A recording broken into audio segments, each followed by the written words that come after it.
featuring your brother Polite. And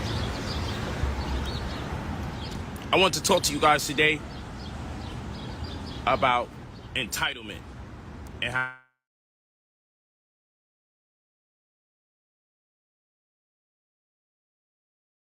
type of mentalities. Let me really walk you through a process. So there was a time your brother Polite, I needed to borrow some money. I didn't need to borrow. Let me say this. There was a time I wanted some money. I want to talk to you guys today. And you know I have celebrity friends. So I went to one of my celebrity friends like, you know what? I told one of my celebrity friends, I need $60,000. Me figuring, hey, he has millions and millions of dollars with 60 bands.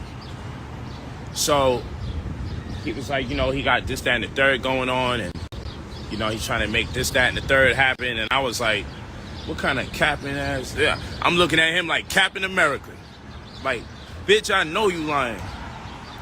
But I let it go. I'm like, he's like, he gonna let me know in a couple weeks. Blessings in abundance. And this is Rolls Royce Diaries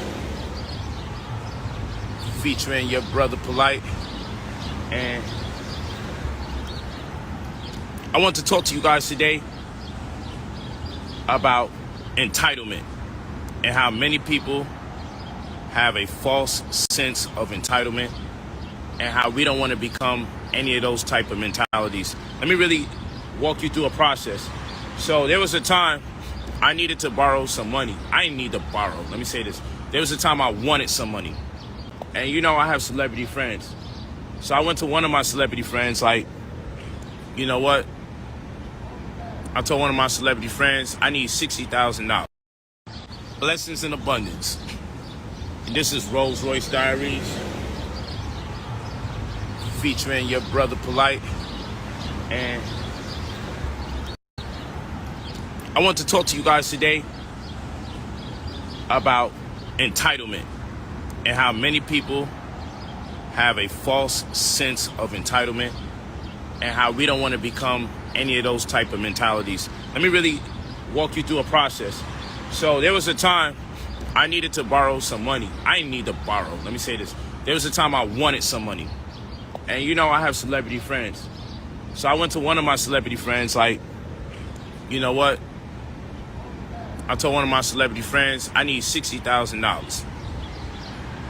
Me figuring, hey, he has millions and millions of dollars with 60 bands. So he was like, you know, he got this, that, and the third going on. And, you know, he's trying to make this, that, and the third happen. And I was like, what kind of capping ass? Yeah, I'm looking at him like Captain America. Like, bitch, I know you lying. But I let it go. I'm like, he's like, he gonna let me know in a couple weeks, whatever. So I said, I bet.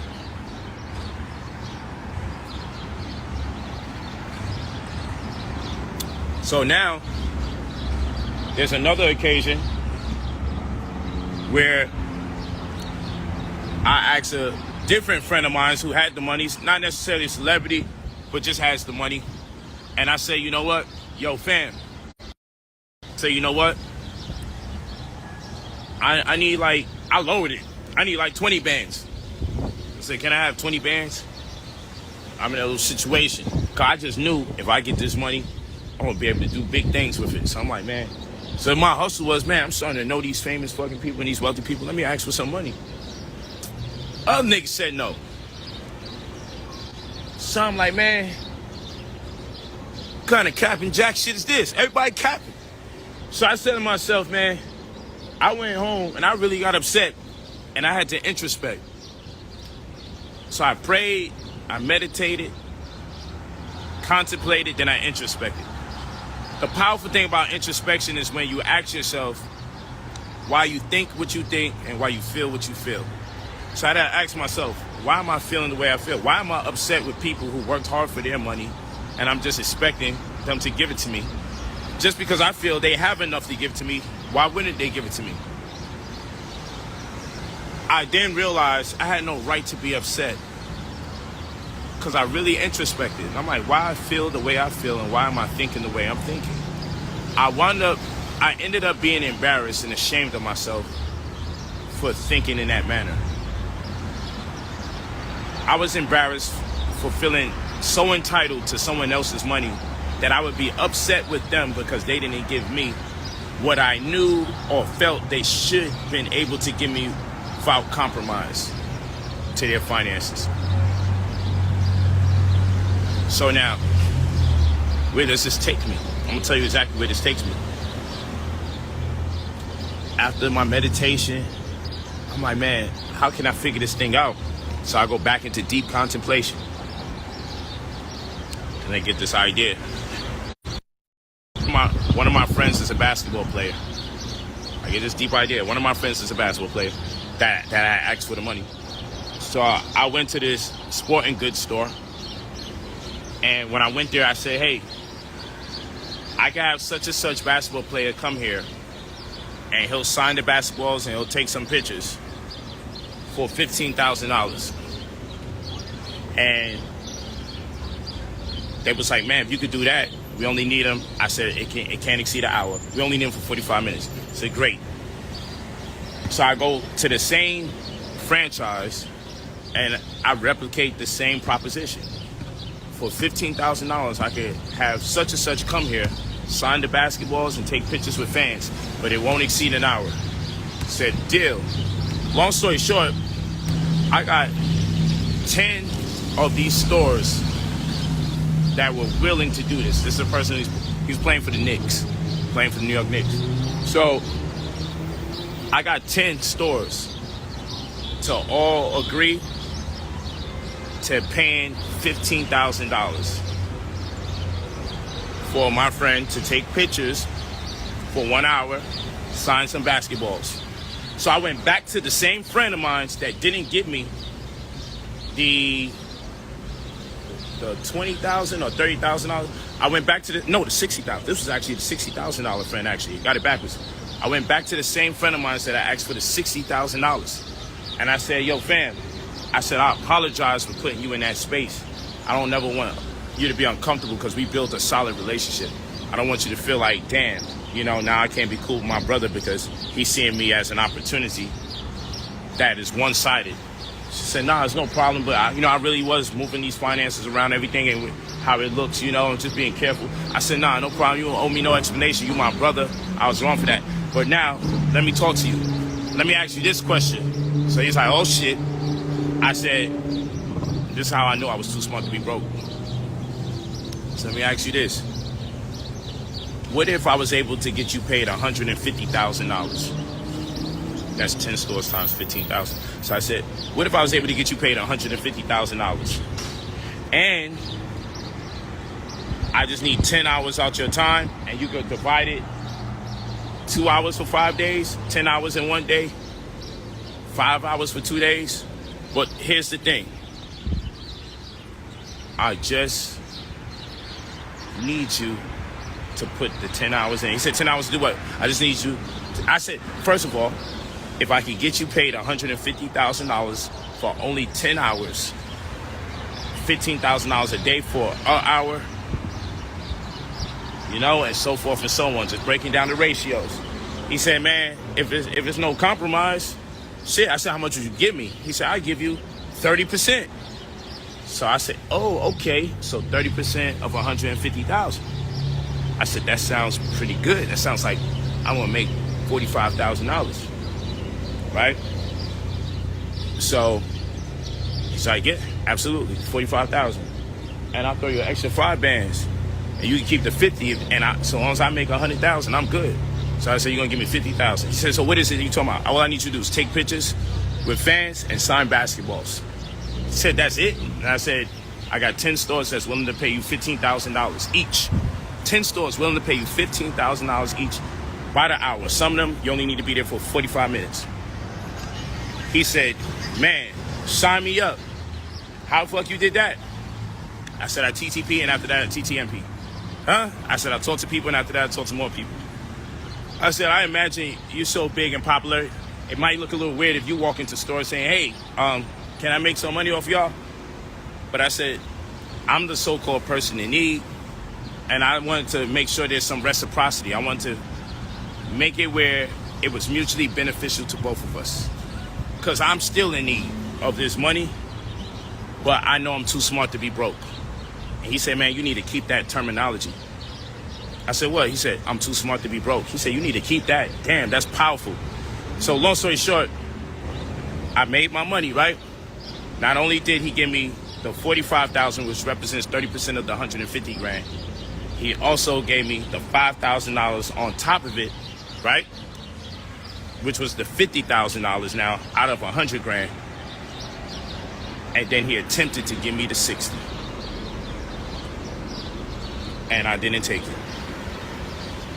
He was going to give me 110 grand total and keep the 40.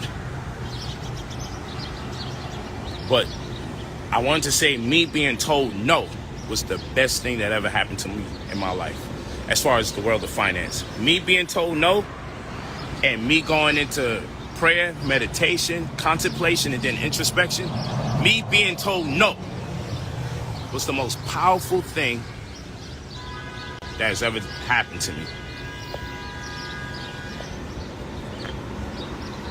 And so when people say, how come the credit restoration service isn't free?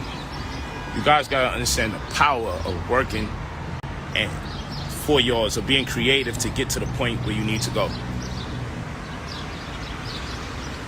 It was powerful. It was powerful. Me being told no was the best thing that ever happened to me because it made me creative. I could have made it break me and I could have just been mad. These bitch ass niggas is making all this money, but they can't take care of their friends and their family. But I sat there and I realized that false sense of entitlement was wrong. And now to this day, I have family members who are mad at me because I don't give them. But they never come with an idea where we both can win. They only have this one-sided idea that I should help them win and I don't gain from it. We're smart enough to figure our way out the matrix. Okay? We're smart enough. We're smart enough to figure our way out the matrix. And that's what I'm telling you guys. Don't quit on your divine right and ability to be intelligent, and stop being afraid to invest in yourself. And if you have someone in your life that has more than you, bring something to the table that they can benefit from. Make sure that it's clear. Make sure they can understand it. Make sure it's not a long shot. Make sure it makes sense. But never quit on yourself. Bring something to the table. And that's what Hotep is. In the Medu Neter, ancient Egyptian hieroglyphics, Hotep is shaped, the people interpret Hotep as meaning peace, but it actually means offering. But everybody says Hotep means peace. But it's designed as a table with bread on it because it was customary not to go into someone's house and not add value to them if you're welcome to their house. So people would bring bread as a form of welcoming, a form of appreciation, a form of adding value, because it was a form of nutrition. It was bringing something to the table. And in doing so, that offering represented peace, so much so that the meaning of the word transmigrated from offering to peace. All right? Real talk. Peace to my brother Lamborghini AP. But yeah, that's what the words is. Rolls Royce Diaries. Change your life. You can go to brotherpolight45@gmail.com. Leave your full name and your phone number when you're ready to purchase. When you're ready to purchase the $2,000 credit restoration, leave your full name and your phone number. We'll remove negative items off your report, add positive items to your report, boost your credit scores, then leverage your results so that you meet the criteria to be approved for anywhere between 50 grand to 300,000 inside of 60 to 90 business days. You're also going to get a caseworker that's going to be assigned to you, that's going to deal with your credit exclusively and immediately. You're also going to have me at your disposal as your mentor, so when the money's coming in, I can prepare you for the wide range of ways that you may want to invest the money so you could grow it into a larger amount. You're also going to have the website where you can track your results, see the deleted items as they're being removed, the positive items as they're being added, and also you'll be able to see when your money is pending, processing, or when the funding is actually cleared. This costs $2,000. All we ask for in the aftermath of what we do is 10% of any money we help you get that you do not have to pay back.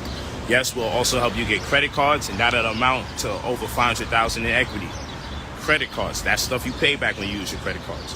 But you'll get really powerful credit cards, like smart credit cards, the type that you don't get late fees for, no late penalties. You'll also get the type of credit cards where you could turn off the credit reporting to your benefit. Okay?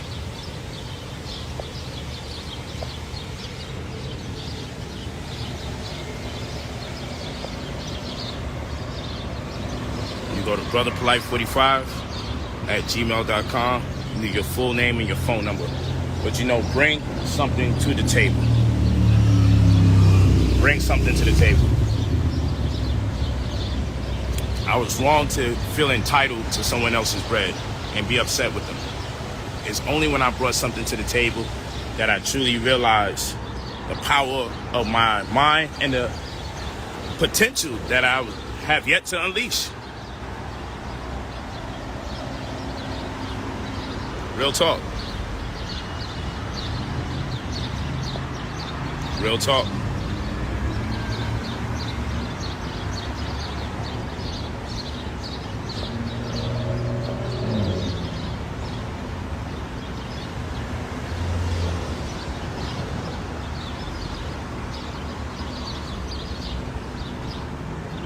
Thank you, family. Peace to the brother Mace out.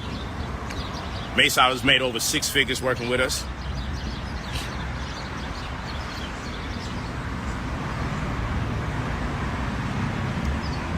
How about your fellow brother, single dad from Canada? See what that do?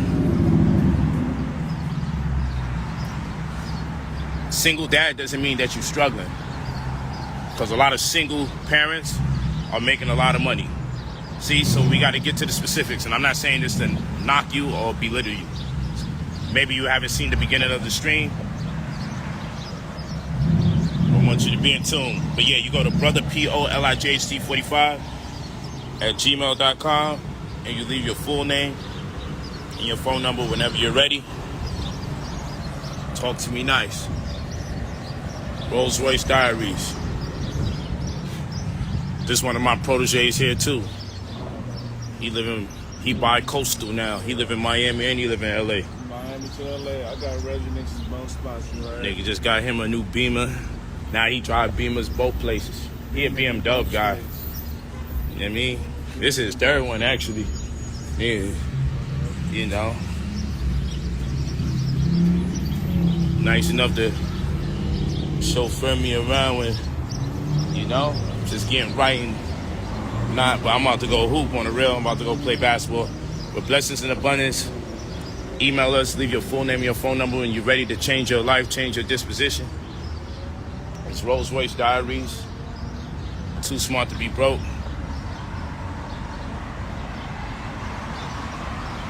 You keep wondering if it's rented for the whole damn year. But this car ain't going nowhere, you heard?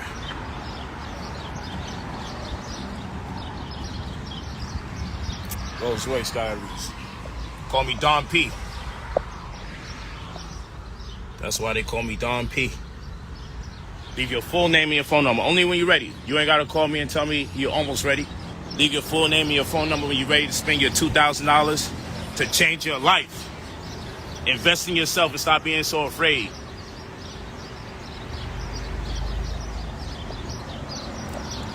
Wake up every a.m. I don't like to say morning because morning takes on a negative connotation. Wake up every a.m. and say, I'm too smart to be broke.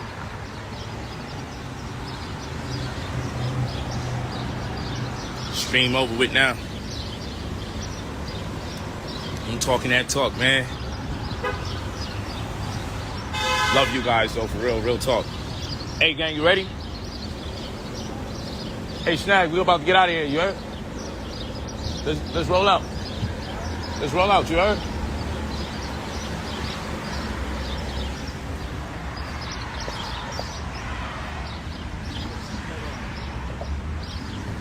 Yeah, just stop to make this happen.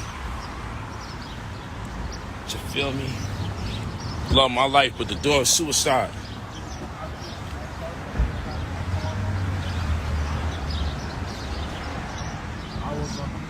Made in England. So what? Talk to me nice. That nigga was sweet. You know the tutorial. We don't close our doors. Built-in chauffeur. Press this button right here. Hold that button. Watch it manifest. Boom. Talk to me nice. John P. Rolls Royce Diaries. Leave your full crazy. Leave your full name and your phone number whenever you're ready to get started. Yeah, we going out the country again. It's not Dubai this time, but we going out the country. See you guys next week. This should be the lifestyle we all lead. Well, it ain't for everybody, true. Some of us are born to be peasants. It's crazy. Some of us don't mind working a 9 to 5 and building other people's dreams for the rest of their life. That's true, and I'm not belittling nobody. That's just what it is.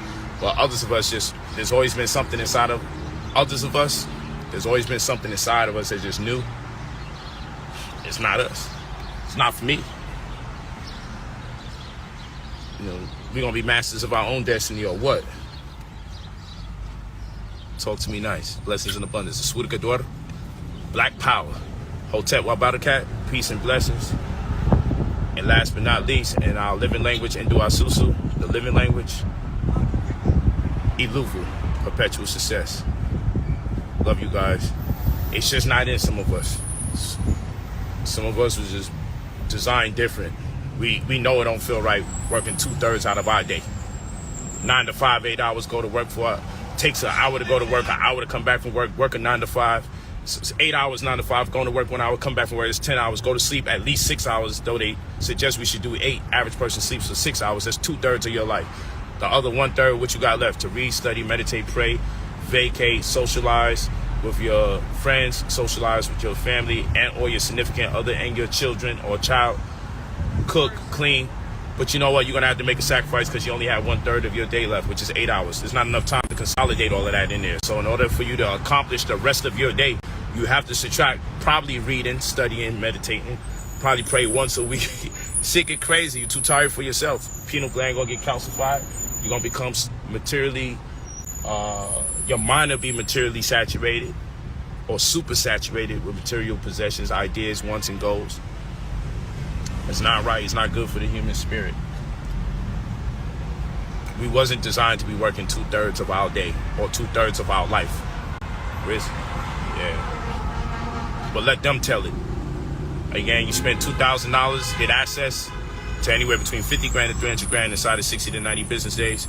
Shout out to my man, Cali Chris, who's in Miami, named Cali Chris. That's my brother. He was my first friend out here.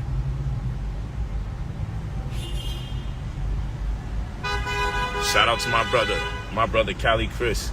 Definitely from another mother, different ethnicity, but that's my motherfucking brother, man. So shout out to the homie Cali Chris. Chris, my man. I love him.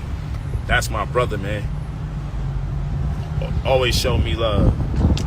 I was there for him the first day that I met him, and he's been there for me ever since. That's my brother, man. I love that guy. Y'all make sure you follow Cali Chris. And stop being looking ass people where you look on people's stories but you don't want to follow them or like their posts. What kind of weird shit is this? Let's talk about the looking ass people next Instagram. People who just watch everything you do and never press like. That's creepy.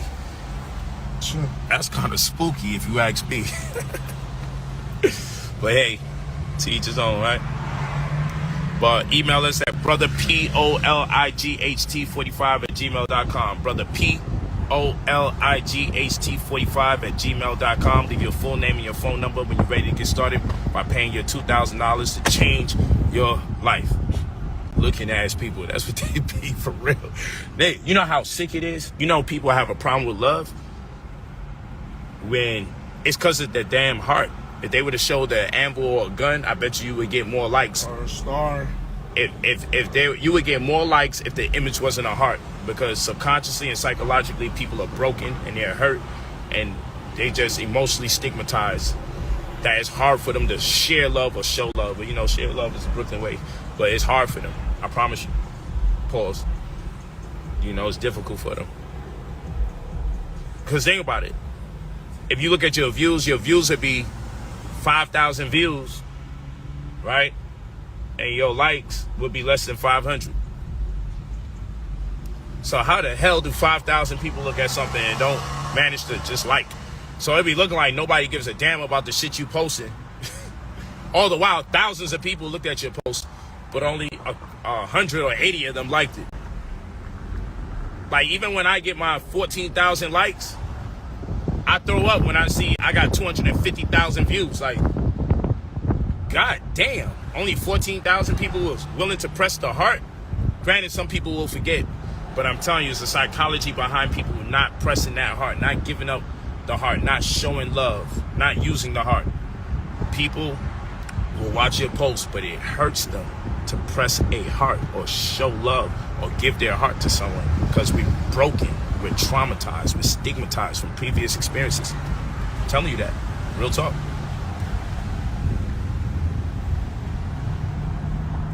Real talk. But hey, make sure you review this post. Enjoy yourselves. I love you guys. Talk to me nice. Sweet Gador, Black Power, Iluvu.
And I know all about police brutality. Okay. Not to be rude, but you're a white male. So anytime I see a white officer, I get scared for my life. Oh. And I know you have a body cam, so yeah, due to the force, my head hit the floor, so if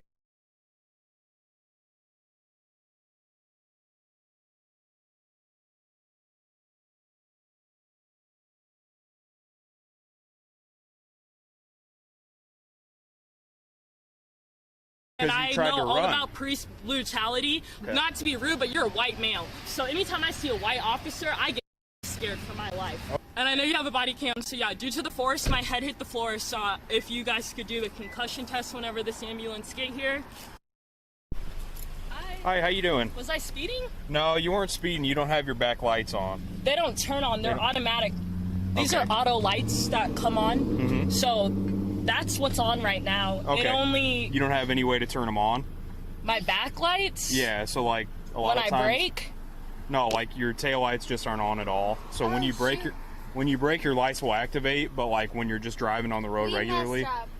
These are just auto lights. I don't really know how to fix that. Okay. It's not, if you twist it over, usually, then my brights are on.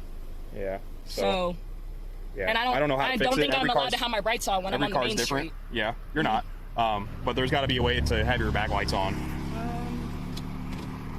I don't know. Say, can you go ahead and put the car in park? This is a rental car. This isn't even mine. If you looked at my plates already, this is a rental car. Okay, that's fine. Do you have your license on you? I have a state ID. Okay. Can you put your car in park for me?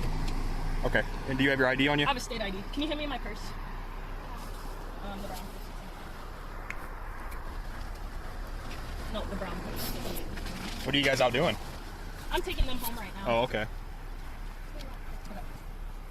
I actually don't know if it's in here, but... Okay, I can take... Oh, okay. Yeah. I got you. So I just came back. Okay, I don't have my state ID. I don't know if you can look it up. Yeah, I can take down your name. Mm-hmm. It's honestly so confusing. My car's so old. So are you? Yeah, I don't even... She stopped like this, so... Okay. So I'm just gonna... Yeah. Earn your degree faster at Purdue University Global. With over 175 online That to you, they weren't on. What is that? Like, what do you mean by lights? Your lights were not on in the back. When that I means braked? that nobody could see you when you were driving down the road if they were behind you. And it's all recorded on camera, so. Okay. I guess I'm just kind of confused, but all of us can step out. Nope, I just need you to step out because you're the one driving. Okay. Okay, you haven't had anything to drink, right? No. I mean, we went to a party, but I don't think that anything that we were like containing or anything like that has us under the influence as being drunk. Okay. How old are you? Or 0.8, right? 0.08? Yeah. Yeah. And you're how old? 20. 20? Okay. All right, so just come over here with me. We're going to get out of the roadway here. Before I start, do you have any problems with your eyes or any abnormalities or anything like that? Any colored contacts? I think I have 20/20 vision. And I want you to keep your head still and follow the top of my pen with your eyes and your eyes only. Do not move your head. Do you understand? Okay. Okay. You can go ahead and start. That position while you kind of lie in the following manner. 1001, 1002, 1003, and so on until I tell you to stop. You're under the age of 21, so you can't drink and drive at all. All right. Did it click? Yep.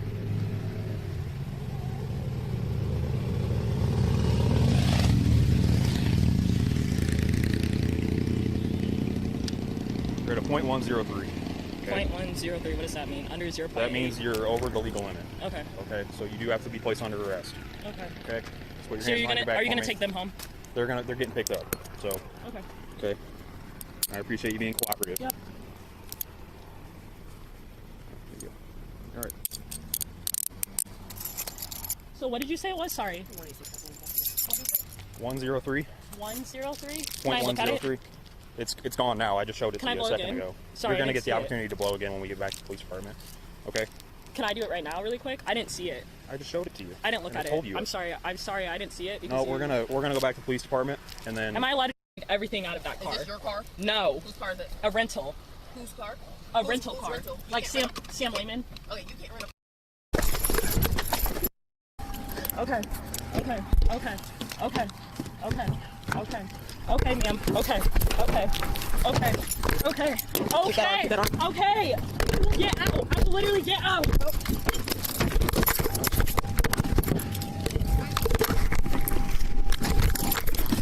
Fuck out of the car! Get out of the car. God, stop. Get your hand off! Get out of the car! You're gonna get tased! Get out of the car! Okay. You're gonna get fucking. Okay. Ow. Ow. Ow. Ow. Ow. Okay. Ow. Ow. Ow. Ow. Where's your body cam? I don't know. No. Why? What does it have to do with anything? I put it back in your car. It's right there. Oh, you just grabbed it? I put it back in the car. But that's going to the rental company. You realize that? No, it's going. It's going to getting jail. towed. It's getting towed. You're towing my car? Yes. You can't take it back to the dealership? No. Why? Because you're getting arrested for DUI. But you Along with can't some take other it. charges. But that's not even my car. Okay. So how are you gonna tow a car that's not like Joe's doesn't really tow rentals. They tow cars that are parked in the wrong spot. Like they're gonna tell you basically because a rental. I know friends whose a rental has been towed before. I'm just letting make you sure guys. he's I'm good. just letting you guys know. Don't let them leave. Can I let you know what they're about to tell you? Just make sure they don't leave. All right. I have paperwork for them. I'm just telling you, like towing my car really like does not make sense, but because you just told me that a fucking you're worried about. Okay. If you're questioning, Well- that's why. If you have questions, that's absolutely why. I don't want to have to worry about being shot in the fucking You can tell the head. state's attorney that because they're I gonna have a charge way.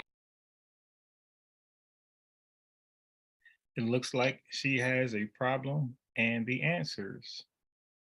All right, what else is in the news? Tariq Nasheed. People hating on our museum were non-FBA tethers. You dig? Anytime we get something going on our own without the help of the dominant society, that makes them feel bad, the tether class. Because you got a gazillion of y'all over there and y'all can't even get on code to build nice toilets. But then we come over here, get on code with each other, we start accumulating millions of dollars among ourselves and we get on code. You see what I'm saying?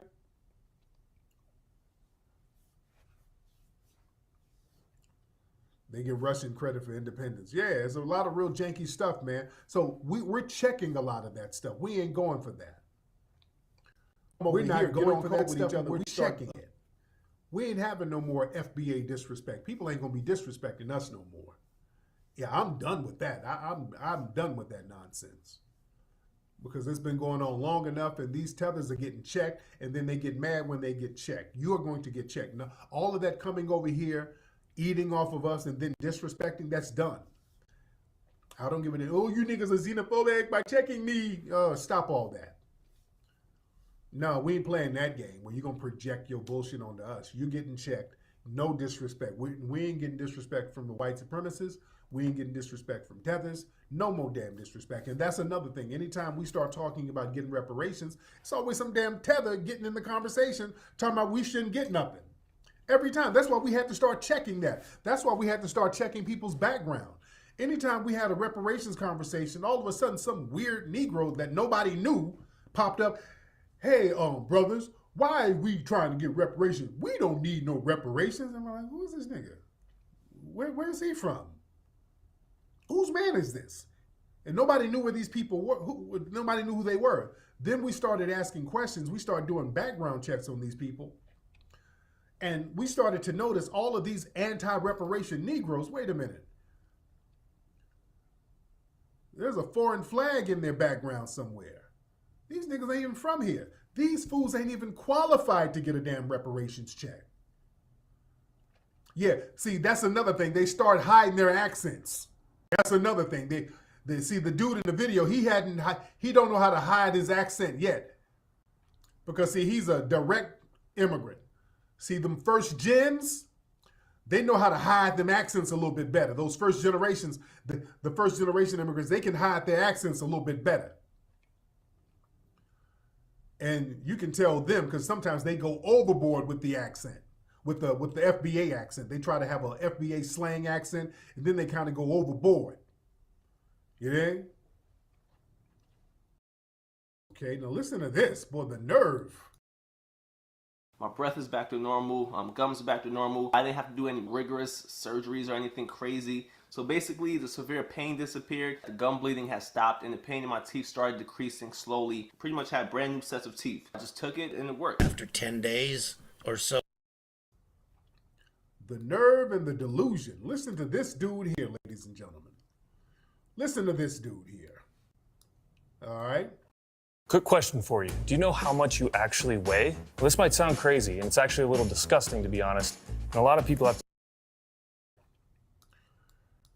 Listen to this dude here, if you haven't heard it already. Listen to the tether babble. Now, hold on. Listen to this. This dude talking about how foundational Black Americans be talking about how he sound white. This dude don't sound white. Hold on. Thinking that, oh yeah, you sound white. It's not me sounding white. It's me white. It's me sounding normal. See, in the rest of the world, we live a normal life, which is kind of equal or kind of the same pattern of what you guys attribute to white people here. And the reason for that is because me growing up in Haiti, I never had to compete with another group of race of people. Oh, I just want to stop on that. Where he sound white at, though? Well, you niggas say I sound white. No, you don't. There's nothing white about the way you sound. There's nothing white about the way this dude sounds. And let me tell y'all something about that talking white lie. And I talked about that before, that you sound, this whole lie that they've been putting on Black people, especially foundational Black Americans, that if you are articulate, that equates to you sounding white. That's a lie that they've been saying about us for years, which is a damn lie. We don't equate articulation with whiteness. Niggas love running around. Well, they said just because I can speak well and I speak the King English, I talk white. I sound white just because I know how to speak well. No. No, that's not talking white. Yeah? That is not talking white. When we say, when we call somebody a person talking white, that means three things. It means three things, okay? When we refer to a Black person sounding white when they talk, that means one of three things. Number one, it means the content of what you're saying sounds like some bullshit a white supremacist would say. That's number one. It means the content of what you're saying.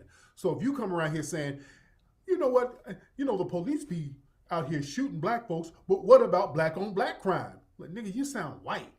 That's what that means. You done said some dumbass stuff that sounds like a white supremacist. That's one. The second thing that means you sound white, it goes different from a girl, from a woman, and a man. If a black woman is accused of sounding white, that means she's talking like a valley girl. When you see a black woman, usually a bedwench, talking like a valley girl, well, you sound white. Not that she's articulate. Valley girls are known for sounding dumb, actually. And then when you get that dumb valley girl voice inflection, yeah, you sound white when you talk. That's not a compliment. You dig? Yeah, I went to the mall with my friends. Yeah, I had some food with my friends. I went to the mall. When you see a black girl trying to talk like the Kardashians, yeah, you just sound white. You know what I'm saying? It ain't that you sound intelligent. You sound like a valley girl. You're trying to sound like a white girl. You're trying to sound like a dingy white girl. That it has nothing to do with no damn intelligence. You think? That Kim Kardashian accent. No. That ain't got a damn thing to do with anything intelligent. And when a dude, a black man, is talking white, that means he's talking nasally. That's a Negro who's talking with a nasally voice inflection. Hey guys, what are you doing in here, buddy? Hey guys, you sound like you guys are in here trying to cause a little trouble. That means you're talking with a nasally voice inflection. Not that you're talking intelligently, nigga. You're just talking through your nose. That's what we saying when you talking white. Yeah? That's what talking white means.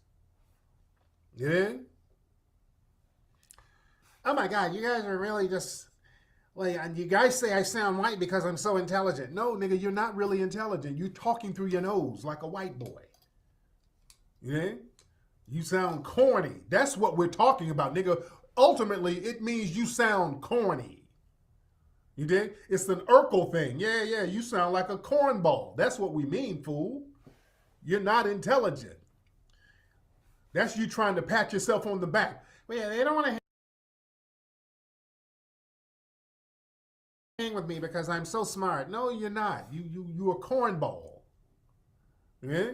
You sound corny, nigga. And cornball Negroes are usually snitches. You know? That's why we are hands off with you. You sound nasally and whiny and corny. Most likely you some kind of snitch. Yeah, when a nigga walk up with a nasally sounding voice, you ain't really trying to give him no information that can be used against the community. All right? So let me play this babbling tether. Let me play more of this dude. Hold on. And even this dude has that nasally sound in his voice. Notice that? Notice he has kind of a nasally inflection. Look, oh, the eyes are bucking. Look at the screenshot. Boy, look at... I didn't even try to do this. Just the screenshot of the eyes bucking. The eyes are just bucking. The hairline is off. Hold on. Sounding normal.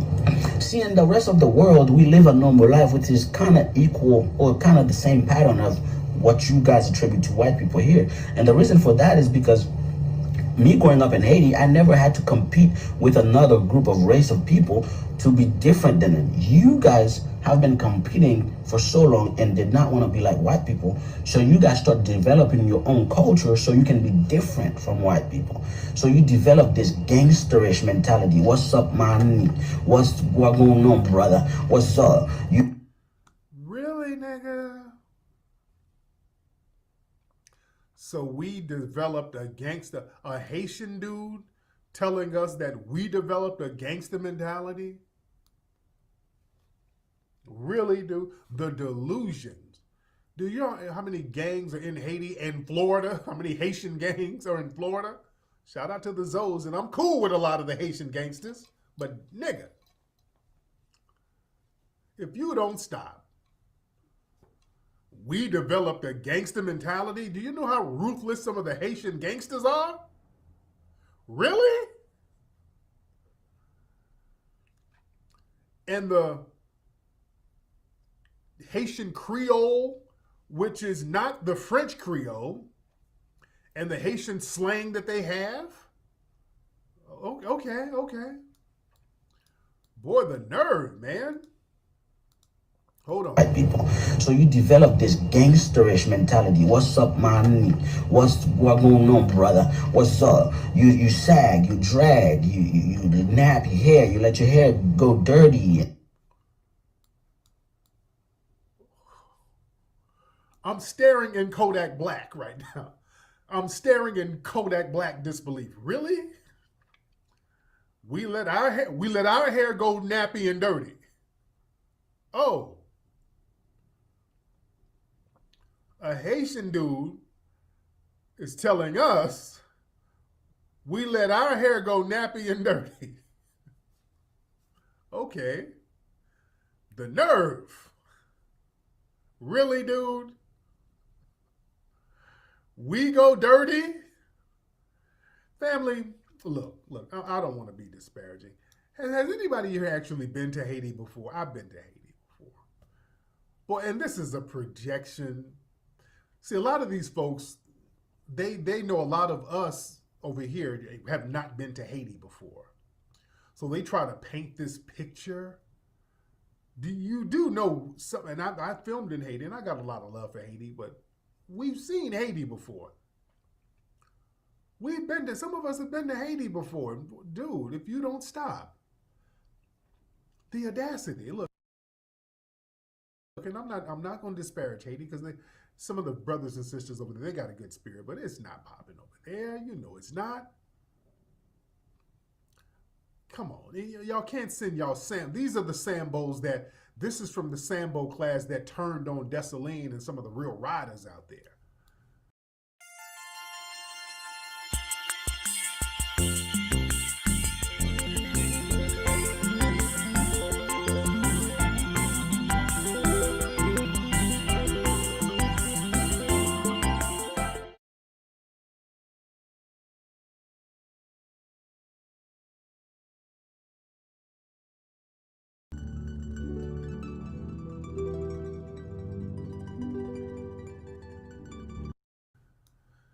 Oh, boy, the nerve, man. And then y'all get mad when we start slicing and dicing these tethers. What's up? You sag, you drag, you nap your hair, you let your hair go dirty and all this stuff because you want to be different from white people. Whereas in Haiti, I didn't have to do that, so I had to be normal. See, that's why I wanted Normal? People out there eating dirt cookies. Normal? Jamaicans, Haitians, Africans, and other people from the Caribbean come around here, or from other black culture come around here, y'all think we're acting better than y'all. No, we don't. No, nigga, no, we don't think that. No, we don't. We don't think you're better. No, a lot of you are disrespectful. You disrespectful don't mean you're better. Nigga, we see you driving the Uber. Nigga, we're looking at your clothes. We see how you're dressed, dude. You're dressed corny now. We see how corny you look now, dude. Nobody's tripping on you. Come on, look. We ain't tripping on you. We ain't tripping on y'all, dude. Let's get off this nonsense. The tether class come over here with these crazy delusions of grandeur. Oh, y'all niggas are hitting on me. We ain't thinking about you, dude. We're not thinking about you. We ain't tripping on you. You got us in your head rent-free. That's a projection, man. You're insecure because you had to flee. You're the last thing on our minds. We're not thinking about you. We are not tripping on you whatsoever. I'm telling you, as a foundational Black American, the last thing we do is sit around talking about what y'all doing. We don't care. We got our own thing going on. We see you driving your Uber, we give you a tip. We ain't tripping on you driving your Uber. You're not bawling out doing anything that we haven't done. Stop sitting here with the delusions of grandeur. See, this is why this type of disrespect against foundational Black Americans, we're cutting that out. That's done. Y'all done that long enough. We're done with that bullshit. That's why we had to delineate and say, hey, look, we are our own ethnic group. This is why we can't have just any old Negro represent us.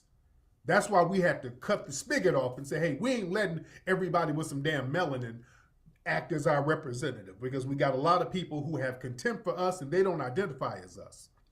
This dude is one of them. We are not thinking about you, dude. We don't think you better. We don't think nothing. We ain't thinking about you at all. And other people from the Caribbean come around here, or from other black culture come around here, y'all think we're acting better than y'all, whereas we're not trying to act better than black people who live here their whole life. It's just that we don't have to compete for notoriety. So we were normal. We raised normal. Raised normal? That's the problem. We've been to these countries before. If you were raised so normal, you wouldn't have to flee. You wouldn't have to make a beeline to get the hell out of your damn homeland if you were raised so normal. You're not raised normal. It is not, no, don't come over here try to sell the Wakanda package to us, man. Oh, we got it popping where we from, so we're raised so good. You're not gonna play that game. I had to check Academic about that. Academic told me, yeah, over in Jamaica, we had it this, that. I said, brother, over here, y'all is ratchet and ghetto. I said, Academic, I done been to some of them Jamaican parties, dude. Dude, I've been to Jamaica. The ratchetness over there is on a whole different level. I done seen the ratchetness over there is off the damn meter. It's not normal, dude. Stop coming over here with your insecurities. Look, a lot of these cats, the tether class, and I'm talking about the tether class. You know? A lot of these folks are innately insecure about having to flee. They know that having to flee is a bad look. Fleeing your homeland, coming over, eating off another group, you got insecurities about that. You dig? And you come around a group of people who are comfortable with who they are. We didn't flee. We stand up for ourselves. We've been on this land for thousands of years. We ain't fled nothing. We stand 10 toes down and we get respect with our lineage. Some of the most respected black people are foundational black Americans. We are the face of black progress globally.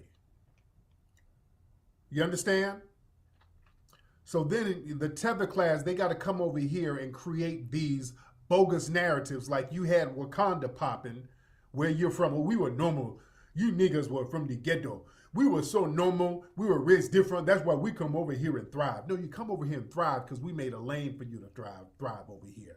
So you come over here and what y'all do, you do what the white supremacists do. You go find the dustiest Negro, stand next to the dustiest Negro, and then compare yourself to the dustiest Negro. We don't do that. I could easily go to the Caribbean and find the dustiest ass person, the dustiest village, and go over there and pop my collar. But we don't do that. That's not a flex. It's not a flex for us to go over there to Africa, to the dirtiest parts, which there's a lot of them. It's not a flex for us to go over there and say how well we're doing than them, to flex and pop. We don't do that, because that's not a flex. You dig? Y'all come over here and act like the white supremacists. Y'all find the nigga sagging his pants. Well, you looking for somebody who's sagging his pants. Most black people don't sag their damn pants. You go find somebody who sag their pants. This whole thing where you judge black society by the lowest denominator.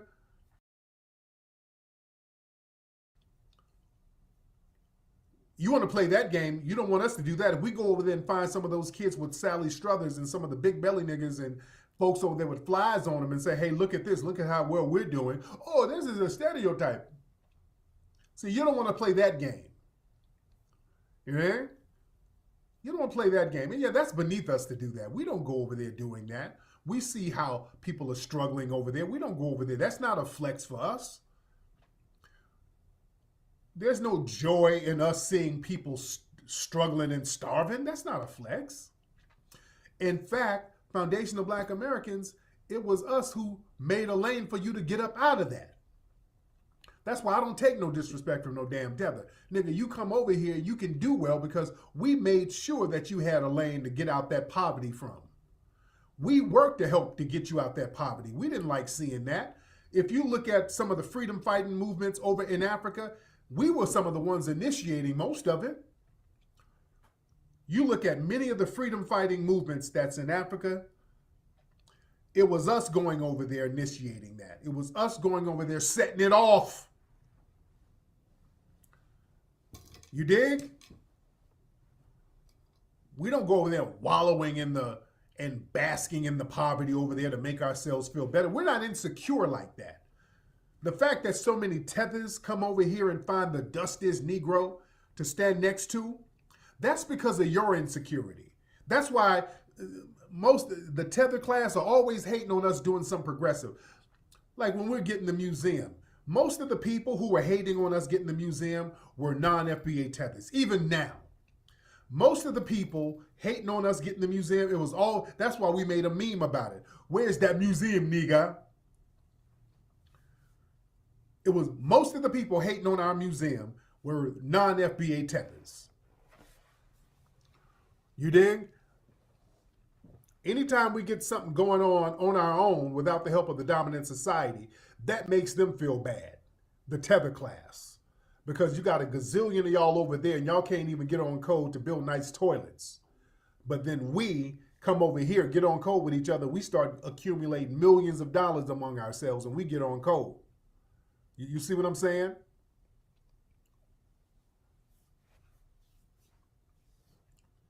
They give Russian credit for independence. Yeah, there's a lot of real janky stuff, man. So we're checking a lot of that stuff. We ain't going for that. We're not going for that stuff and we're checking it.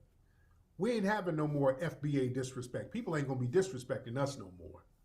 Yeah, I'm done with that. I'm done with that nonsense.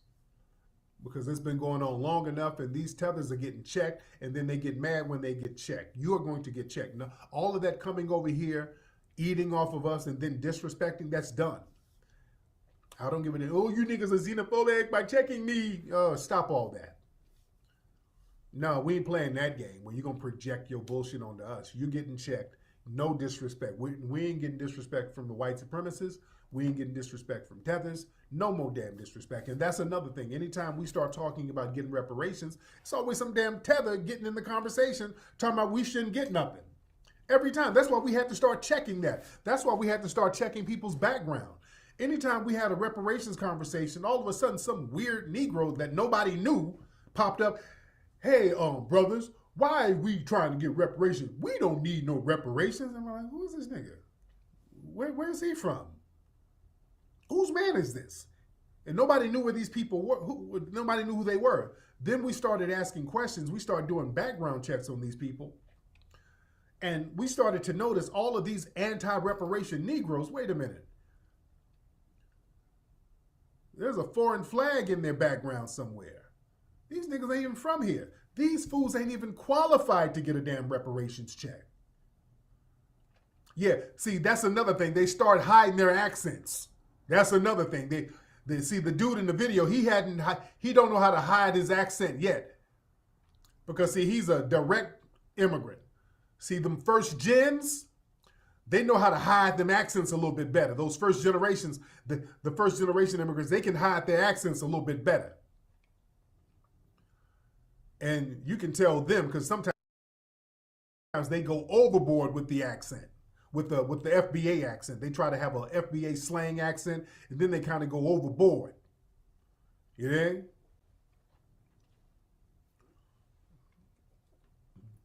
You say we need a language of our own. We got a language of our own. We got Tut language, brother. We already got a language, and we communicate with each other through Tut language, and we're very secretive about the Tut language because you ain't supposed to be teaching it publicly. That's one of the rules of Tut language. You ain't supposed to teach it publicly. But we got our own language, brother. Yes, indeed. We got it. And like I said, at the museum, we're going to have Tut classes in there. We got some sisters who know how to teach it, and we're going to have Tut classes at the museum. Yeah, we got it. And sometimes even on Twitter, we got an FBA group where you can't even get in the group unless you knew it. You can understand the Tut language. Yeah, we had an FBA group on Twitter, and we still got it. you can't even get in the group. Again, we have a question that's written in Tut, and if you can't answer that question, you can't get in. So yeah, we know how to gatekeep using our language. Oh yeah, we know how to do it. We know how to do it. Yeah. That's what it is, man. What do you think S.O.S is? That's Tut language. That's our own holiday. We celebrated our own foundational Black American holiday, S.O.S, this past Christmas holiday season. We celebrated our own holiday, S.O.S. That's from the Tut language. That's the Tut word for arise. So we're doing it already, family. We're doing it. Yeah? We are doing it. But anyway, let me get up out of here, guys. Listen. Boy, we got damn near 7,000 people in here. I didn't notice all these people were in here. But we're in here heavy. Shout out to all 7,000 of you guys. Hit that like button. Hit the subscribe button. Listen, we're going to have a big opening out here in Los Angeles. We're going to have on February 25th in Los Angeles at the Hidden History Museum, the grand opening of the Hidden History Museum next month, ladies and gentlemen. We're having a very special VIP grand opening where it's going to be an opening, film screening, mixer, turn up, food. It's going to be nice. It is going to be nice. It's going to be very exclusive. Tickets will be on sale, and it's going to be limited seating, so you're going to have to get your tickets very fast for this. Very limited seating, ladies and gentlemen. Very exclusive. You guys are going to be the first to come to the Hidden History Museum, and you're going to be the first to see the new movie, American Maroon. February 25th here in Los Angeles. Very intimate setting. Family, this is going to be a phenomenal historic event out here in Los Angeles. You want this shirt? You can get this shirt at the museum. You can get this shirt at the Hidden History Museum, ladies and gentlemen. I know y'all like this shirt. Very lovely shirt. You can come to the museum and get this shirt. You can go to the Hidden History Museum website, hiddenhistorymuseum.com. The tickets will be on sale next week, ladies and gentlemen. The tickets are going to go fast because this is a very special event. Like I said, we're going to let y'all know the price next week. We're going to let you guys know. Shout out to all the, somebody said they're here after watching 85 South. A lot of folks love that 85 South interview I did. That was a lot of good game on that interview. The 85 South interview, a lot of good game. Hidden History Museum, ladies and gentlemen, man, it's going to be phenomenal. I'm very proud of everybody involved in that. Man, it's a monumental event. It's going to be so popping. And again, let me know what kind of food y'all want. We asked that earlier. A lot of people were saying they wanted vegan options. So I want to find a restaurant out here who can do vegan options to cater the event. So some of my people holler at me if you're a caterer out here in LA, if you know some restaurants. I'm going to holler at the people at Harold and Bell's. They're right down the street because I go to so many different restaurants every day out there. I'm trying to see one that has a good vegan option selection. They have regular food and a vegan option. Yes, the food is going to be free. It's going to be all you can eat. You dig? Yep, it's going to be all you can eat there. So it's going to be nice. It's going to be real nice. It's going to be nice. So you're going to get a film screening, museum opening, all you can eat food. And then afterwards, after the film screening, man, we're going to still be there turning up, partying. We ain't got no curfew and we own the building. So we ain't got to be out at a certain time. So we can turn up and do our thing. And we're going to be vibing. And it's going to be a wonderful event. Get to know the community out there. It's going to be real nice, man. A very, very good event, man. Yeah. Said a mushroom jerk burger. But yeah, email me info@tariqelite.com. Email me info@tariqelite.com. Some of the caterers out here in LA who can do a vegan option. Let me see who's out here. But it's going to be nice. You dig? And like I said, events like this, usually to get into an exclusive VIP party, it's like $500, $700, $1,000 to get in. Usually it's kind of expensive to get in. For an event like this, where it's all you can eat food, it's a screening and it's a museum opening and it's an exclusive event, usually it's a pretty pricey thing to get into. But I'm gonna make the price reasonable for the family. Greet them worldwide. If you're gonna be in LA that week, you better get your tickets early. You did.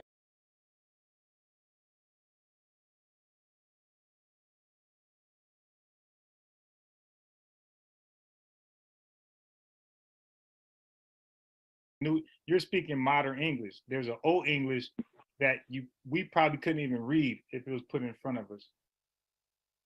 Which book are you reading from?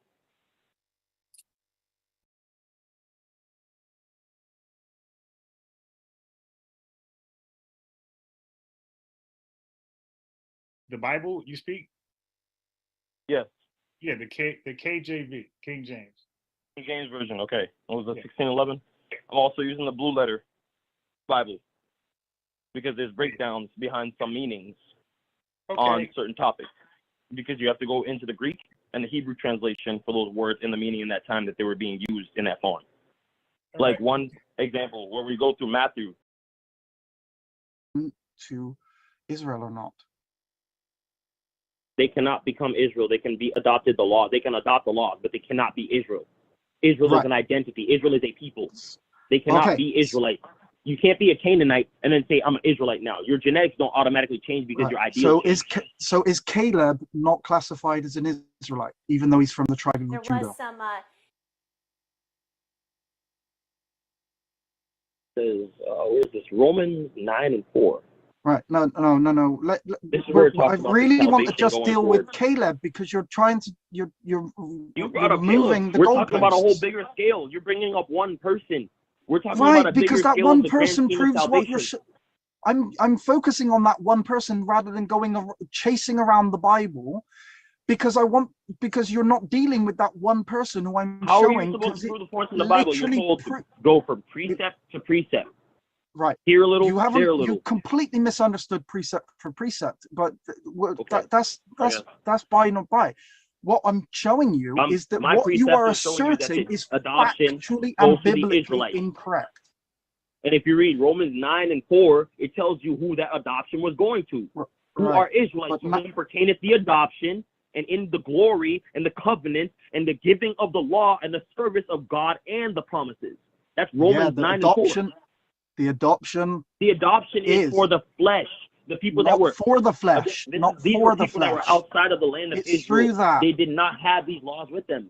No, the adoption they had has to to learn be these laws to come into the fold. Right.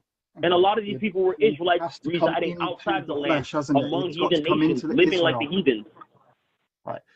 So, can we go back and deal with the one person that we can show directly, one person, rather than going around and showing you different passages of different people in the nations coming into, like the Egyptians who left with Israel as the mixed multitude that left with Israel at the Exodus. Let's just deal with Caleb because he directly disproves everything that you're trying to say. This one person alone directly disproves you and everything that you've tried to assert. That the salvation is for the Israelites? He is not. No. I agree with you. That salvation is for the Israelites. Salvation is for Israel. But what I'm showing you, what I have shown you, is that Caleb is a non-Israelite who becomes Israel. He got the benefits of being with Israel and following the laws of Israel. Right. That does not make him become Israel. So those non-Israelites who join with Israel could become Israel. They are not blood, but they are Israel. They are classified as Israel. And Caleb, who was a non-Israelite, lived with Israel and was given a tribe. Their punishment. He was even given a tribe. He is the tribe of Judah. look at it like this, where it works in both ways. If you go against the Most High and do the things of the heathens, and you are an Israelite, you will catch the punishment of the heathens. Fully If agree. you are a heathen Fully and agree. you adopt the laws of the Israelites and you live like the Israelites, you will get the benefits. Right. Okay. That doesn't make So the person an Israelite. Right, but Gentiles can be saved then. They will get the benefits of the salvation, but the salvation is not for them. Right. That's what I'm saying. But they are grafted in, They're and grafted they are in saved. because they will get benefits of the salvation, which is for Israel, but it bleeds down to them. It's not for Right. them. That covenant wasn't given to them. It was given only to Israel. Right. And part of the covenant was the salvation. Right. Because that's why the Most High says, I am the God of Israel, not the God of everybody else. I am your God, Israel. Everybody will serve you, and you serve me. I created you to rule over the nations. But for a certain point in time, you don't want to follow my law, so now I will punish you, like Deuteronomy 28. You shall go into servitude amongst the nations. So you agree with what we're saying is that the Gentiles can be saved. Saying the same thing over and over. You cannot change your genetics to become an Israelite. You can get the benefits of worshiping under the Israelites. Right, but you can be that doesn't mean the classified. salvation is for you. But you can be classified And as the only an people Israelite. that will get the salvation that are looking like the heathens are mixed multitude of Israelites that have been in there and they chose to take the word. So those that are It non-Israelites, doesn't pertain to them. They are not part of the adoption. They are not part of the promises. It wasn't given to them. so those The Most High didn't say, I gather up all the nations, all 18 nations, and I'm going to give them all part of the blessing that Israel gets. No, he said everybody has their inheritance. Israel's going to get left out until the end of the story. right. So we're in agreement that those that are non-Israelites can be grafted in and can be classified as Israel. They are not blood. And the They are not blood. is them being converted. Again, just like Amalek converted Through Christ. and Through identity Christ. sold.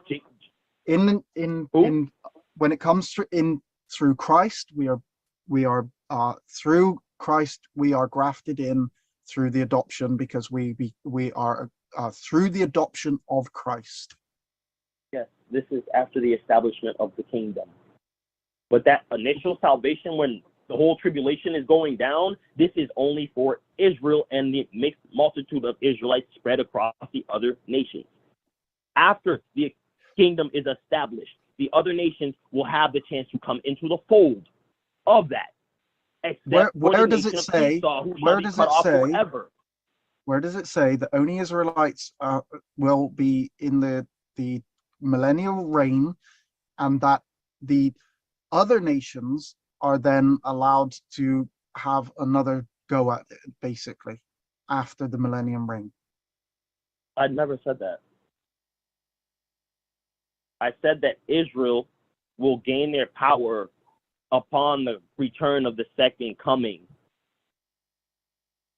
The initial salvation that's going to come after the tribulation will be for the elect and the 1/3 of Israel, which are all 12 tribes, the 144,000 being the governing body of that 1/3 nation. And the 1/3 nation would be coming out from all the other nations because they are one nation. They've just been mixed into the other nations.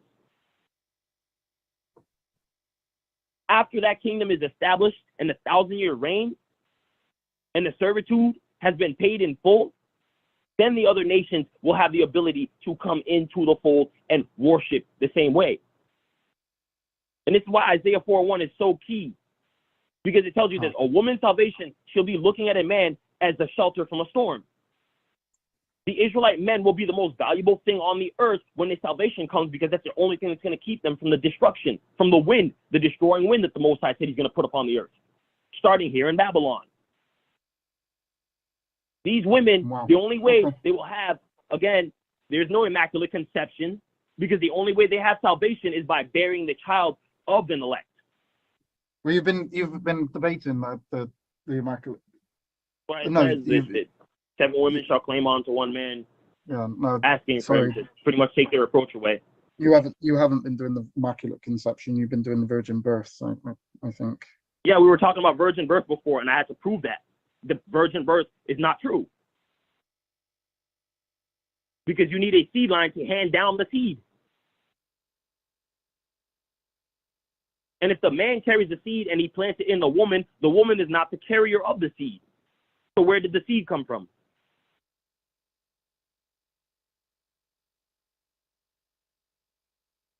Because the Most High is not a liar.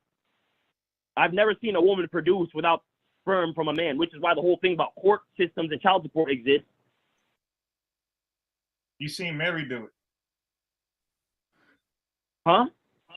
Sorry, I dropped out then. Sorry, my internet dropped, so I didn't hear what was going on. Sorry. No, I'm just saying it's the same aspect of the court systems today. Without a man, I said you seen Mary do it.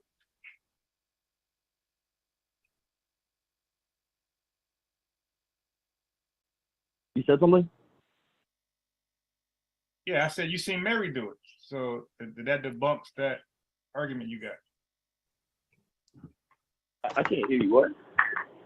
Mary did it. You said we never seen a woman produce a kid without seed. I said yes, we did. And this is what I'm saying. The Most High is not a liar. He's never had a woman produce child without seed put in her first. Now, just like today. Wait. Hold on. A woman cannot give birth to a child without having semen put in her. Excuse me. You gotta give us a chance to respond to what you say. Okay. We've seen a bunch of miracles that was never done before. Okay, because the virgin birth is another miracle. So just because you never seen it before, it doesn't mean we throw it away. The Most High, I believe. Let me ask you a question. See, I don't know if you know the Bible. Do you know who Hannah is? Hannah? Yeah. Go ahead, explain. No. Right. So you got to humble yourself to say you never seen something. You don't know the Bible enough to have seen it. So let me give you a better name. Have you ever heard of Sarah? Abraham's wife, Sarah? Yep. Okay. How was she able to have kids? He prayed to the Most High. Okay, before then. Okay, cool. So have you ever seen a woman have kids before Sarah that was barren? Yes, it happens now. No. The Most High is not a liar. My boy, that's why we have medical cases of women in their 50s having you gotta relax. I'm talking about Abraham's time. I'm asking you. Because you're basing that story was to pertain about how a woman, after she reaches a certain age, is considered barren. My boy, right? My boy, you gotta you're cutting in. You're in your feelings. Let me just explain. I'm saying before Sarah gave birth while being barren, have you ever seen that done before? Have you ever seen that done before in the Bible? No. Right. So just because you've never seen it done before doesn't mean it didn't happen. That's why it's called a miracle. Most miracles, well, listen, it wouldn't wow you if it was done before. There is no temple here. Right. So if there's no temple, we as the actual Hebrews aren't given temples. The people that stole our identity have a synagogue. Temple isn't in place, so how do you keep the law? By reading the word and studying the word. So you're not and discernment that is already given to you by the Spirit. You're not keeping the entire law of Moses that you're meant to keep. There's no keeping the entire law of Moses. That's why we needed the Messiah to come down, because nobody can keep the entire law of Moses. Right. So if you can't keep the law of Moses, what difference is it whether you're eating pork or whether you're not going to the temple? Which one of those would be the worst one? Because we're clearly instructed not to. Right, but you are clearly instructed to go to the temple. Because your body is the temple. And if you're eating things that defile your temple, which the Most High dwells within. So when Jesus said that the things that go into the mouth, it isn't the things that go into the mouth that defile the body. Was he lying? Here we go. It's clean now. Pork. So you're telling me pork is clean now, right? I'm just trying to figure out what this is what I hear for the argument every time. Shellfish, pork, crab, lobster, all that stuff is clean now, right?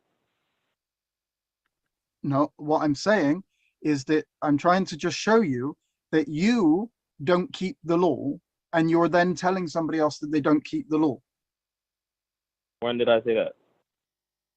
You went straight to, do you eat pork? Well, let's say that I was just Swazi trying to get an did, understanding on his visual point on that precept. right? But That's let's it. say that he said, yes, I eat pork. What would have been the response to that? I would have said, okay, that makes sense.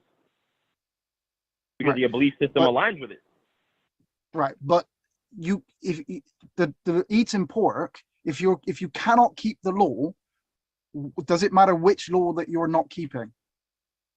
Just because you cannot keep the law doesn't mean you shouldn't try to keep the laws. Where does it say that you should try to keep the law? To the You're supposed to keep the law to the best of your ability at all times.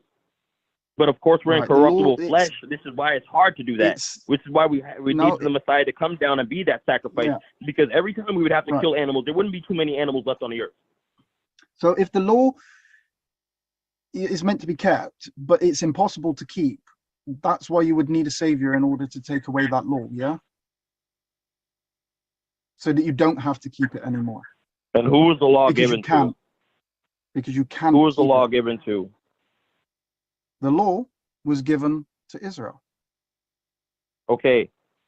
So the Messiah died for Israel to keep Israel under the law and to keep them for their salvation. No, that's literally explaining right there that Israel is the one. To free them from the bondage of that law. So that he can remove the law. For the new so covenant. That you're no longer under bondage to a law. Because for the law new covenant, but the law still applies. The law still applies.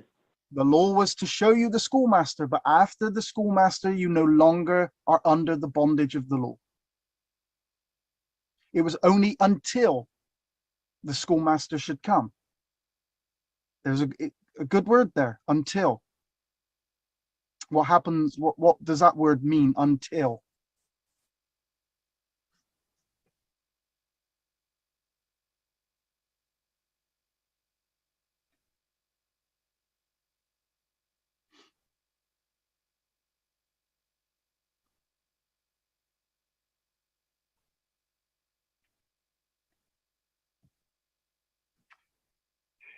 My internet is just...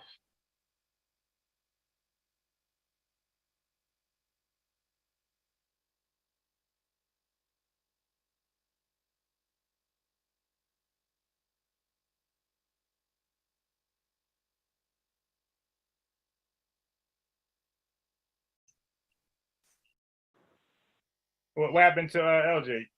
He's on mute. He went on mute. But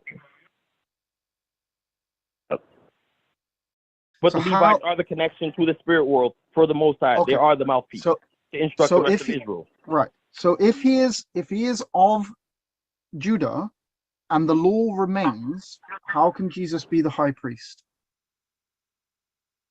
He's the closest connection to the Father. Paul states that Jesus is the high priest of the tribe of Judah that was not spoken of for the high priest. So how can he be the high priest?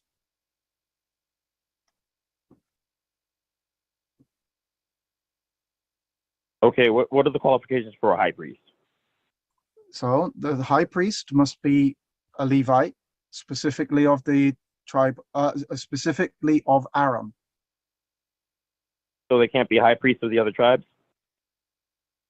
You can only be a high priest from Levi. That's like saying the Levites can't be kings. There's a king of the Levites. Right. Was that the king of Israel? No, that's not the king of the whole Israel. It's the king of the tribe. Right. Okay. There's leaders assigned to the tribes, and then there's the tribe leader, which is the head tribe, Israel. Right, but that's not the king of Israel, is it?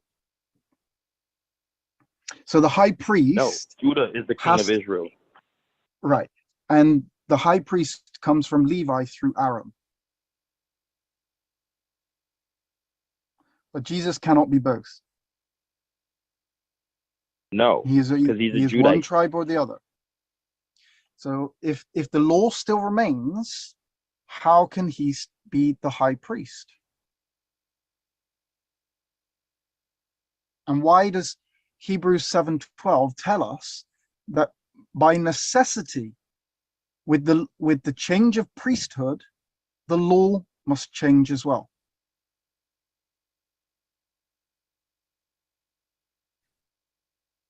So the new laws will be getting, but it's not gone until it's already established when he comes back on the return. So he's not the high priest. We're still under the laws right now. Right. So he isn't the high priest right now. What do you mean? If the law still remains, you just said that in the new law. If there was a high priest that he was not the high priest and he was here to be the king, how would he become the high priest? Like, okay. You're answering your own question. So in Hebrews 4:15 it says, "For we have not a high priest which cannot be touched with the feelings of our infirmities, but was in all points tempted like as we are, yet without sin." That's Jesus saying that he is a high priest. We don't have a high priest who hasn't had this, right? But he was tempted in all ways like we are, but he was yet without sin. So Jesus is the high priest.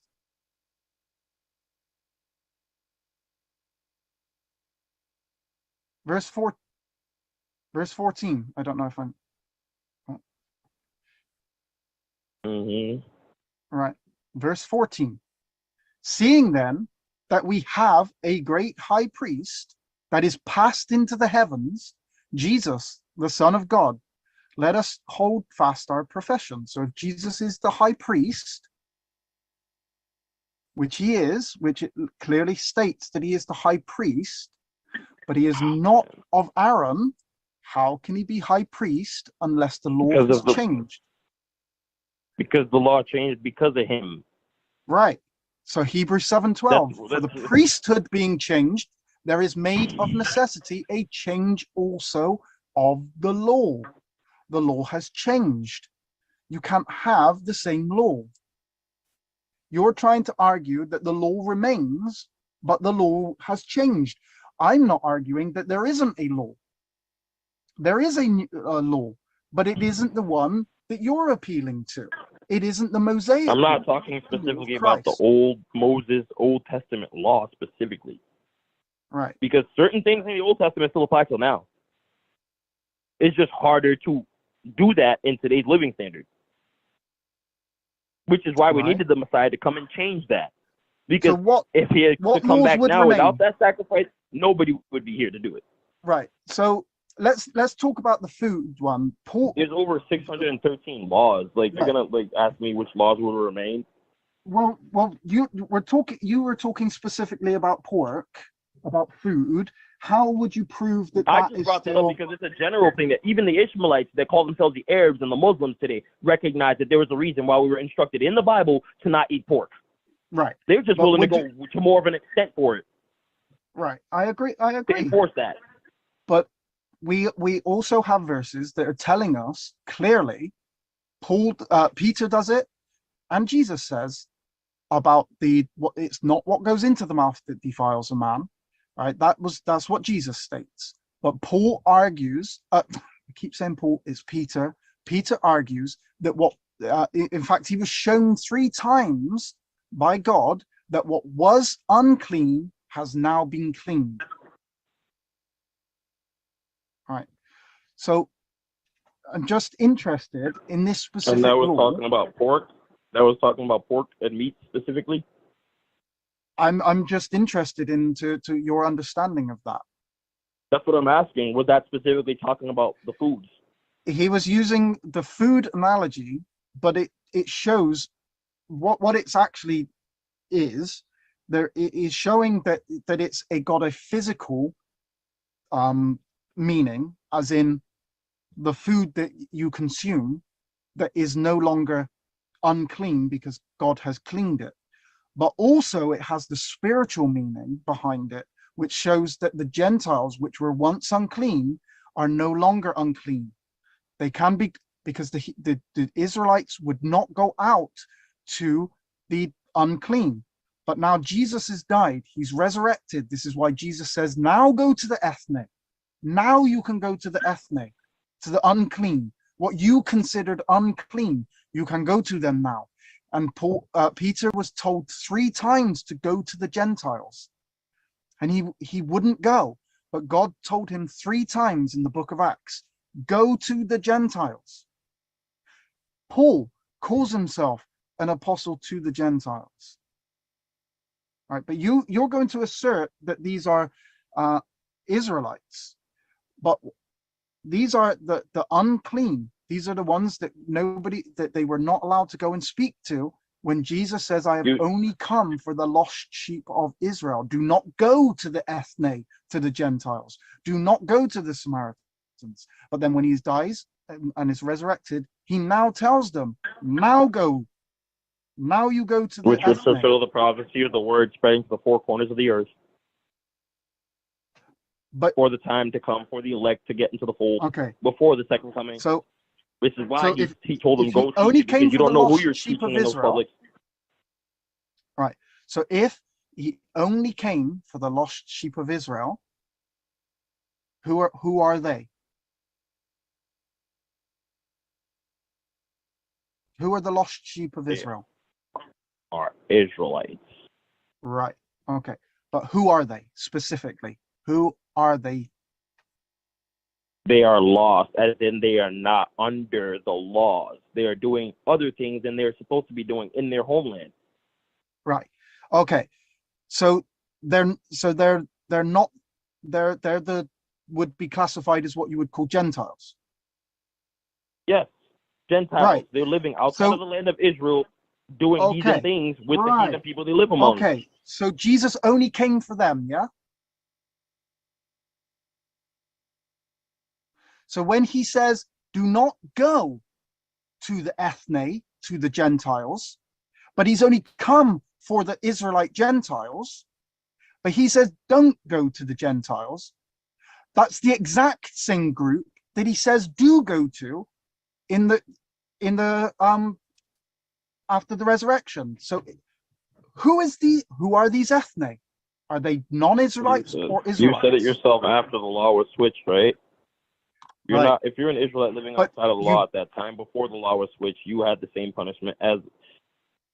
Right. I don't even know how to fucking break this shit down. Like I've literally covered this like 3-4 times already. No, because you're now confused. You're now contradicting yourself.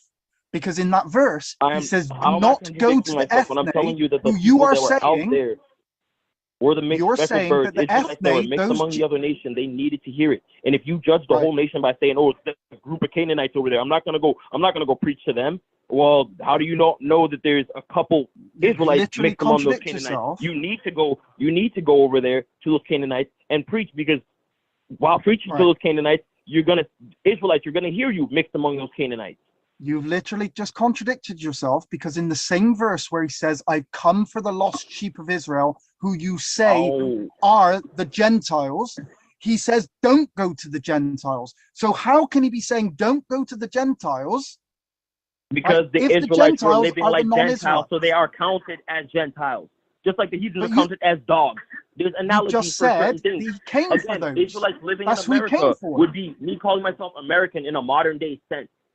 We already know that how there's you're contradicting yourself. People living in the same area of America. Now you have to be more specific. There's Israelites that were living in those lands, calling themselves those names. Right. They did not know of the law. They were not aware of these things. They were living like the nation they were living in.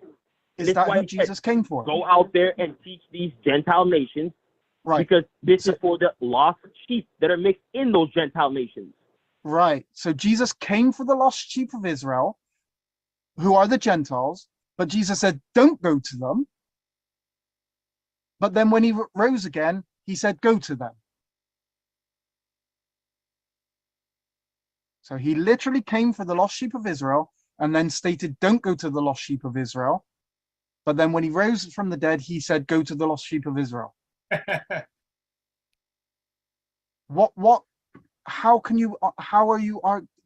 is that argument? I've already you're arguing that the lost sheep of Israel are the Gentiles, but Jesus said, "Don't go to the Gentiles." But you're saying that he only came for the Gentiles. Where he was talking about who those people were. Because the adoption only, you literally agreed with me as I went through these verses. in Matthew 28:19, it is the exact same people that Jesus said don't go to. Jesus says, I've come for the lost sheep of Israel. What was the turning point? After the resurrection, right? No, we're dealing with before, because you are conflating the Gentiles and the lost sheep of Israel as one, but they're literally separated. When did the law change as you stated? The lost sheep of Israel, right? He says, I've only come for the lost sheep of Israel. Then he says to his disciples, do not go to the ethne, which are the Gentiles. But you just said that the Gentiles are the lost sheep of Israel. So who is he telling them to go to? Is he telling them to go to the lost sheep of Israel or not to go to the lost sheep of Israel? He's telling them to go to the law. I've literally 3 times said this. Go teach the lost sheep of Israel that are scattered among those Gentiles that I told you not to teach before because it did not pertain to them. But there are Israelites mixed into those lands. You need to go teach to them because now this law talks to them because they're outside of the law. They need to come back to the fold. They need to come back to serving their father. No, because you're now ignoring the simple fact that Jesus said, don't go to the ethne. Ethnic. The ethnic. The ethne, that's the Greek. That's the Greek for Gentile. Ethne. He says, don't go to them. But you're saying that those are the Israelites. Let's pull it up. Blue letter. You can get the definition of the words in the Greek. Yeah. Matthew 28:19. That will give you the first one.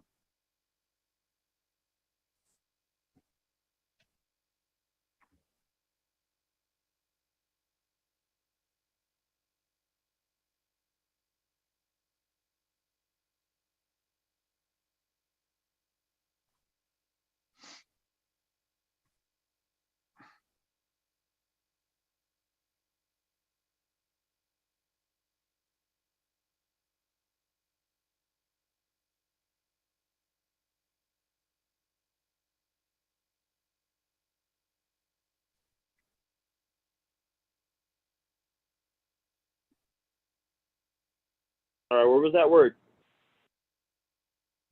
Matthew 28:19.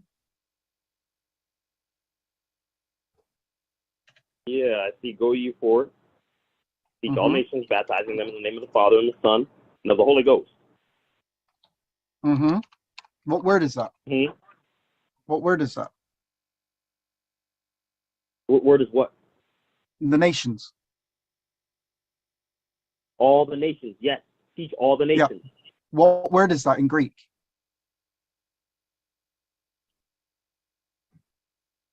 Find it.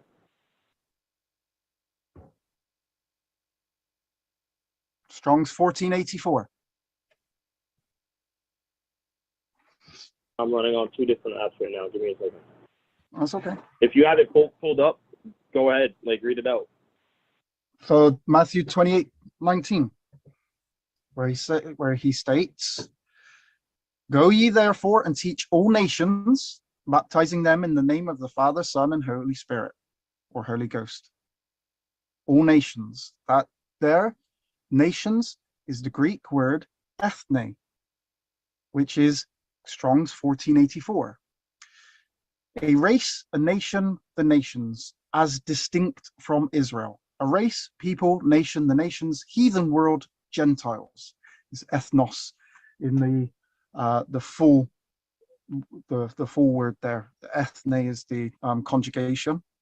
Ethnos, which will we get the term ethnic today? Ethnos, yeah. So in Matthew 10:5. Hold on. Who would we count as ethnic people modern day? Who would we count as the ethnic people? No. We're not talking about a derivative, an English I know, but the word derivative comes from the root, and the root is still the same meaning. No. This isn't English. Ethnos is not English. Ethnic people is still referred to right now as the same group of people. No, because that isn't an English derivative of a Greek word. That is how in English you don't go and use the Greek word in order to demonstrate what the English word means. Teach Teach the nations. No. Definition: a race, a nation, the nations from Israel, as distinct from Israel. This as is me distinct reading from the Israel. Right. So this is ethnos. This is the ethnos. They are not. They are heathen world, distinct from Israel. heathen world. They're the Gentiles. So now he's telling them to go to them. What people? The Gentiles. In Matthew 10:5, he states, "These 12 Jesus sent forth and commanded them, saying, Go not into the way of the Gentiles, and into any city of the Samaritans enter ye not." What word is that? What word is Gentiles in that verse? It's ethnos, the heathen world. He said, don't go to the heathen world, the Gentiles. Don't go to them, nor the Samaritans, but go to the lost sheep of Israel. Mm-hmm. Right. Yeah. So, if he's telling them not to Don't go teach to the heathen. Gentiles, Teach don't the go to the Israelites. heathen, just go to the Israelites. Right.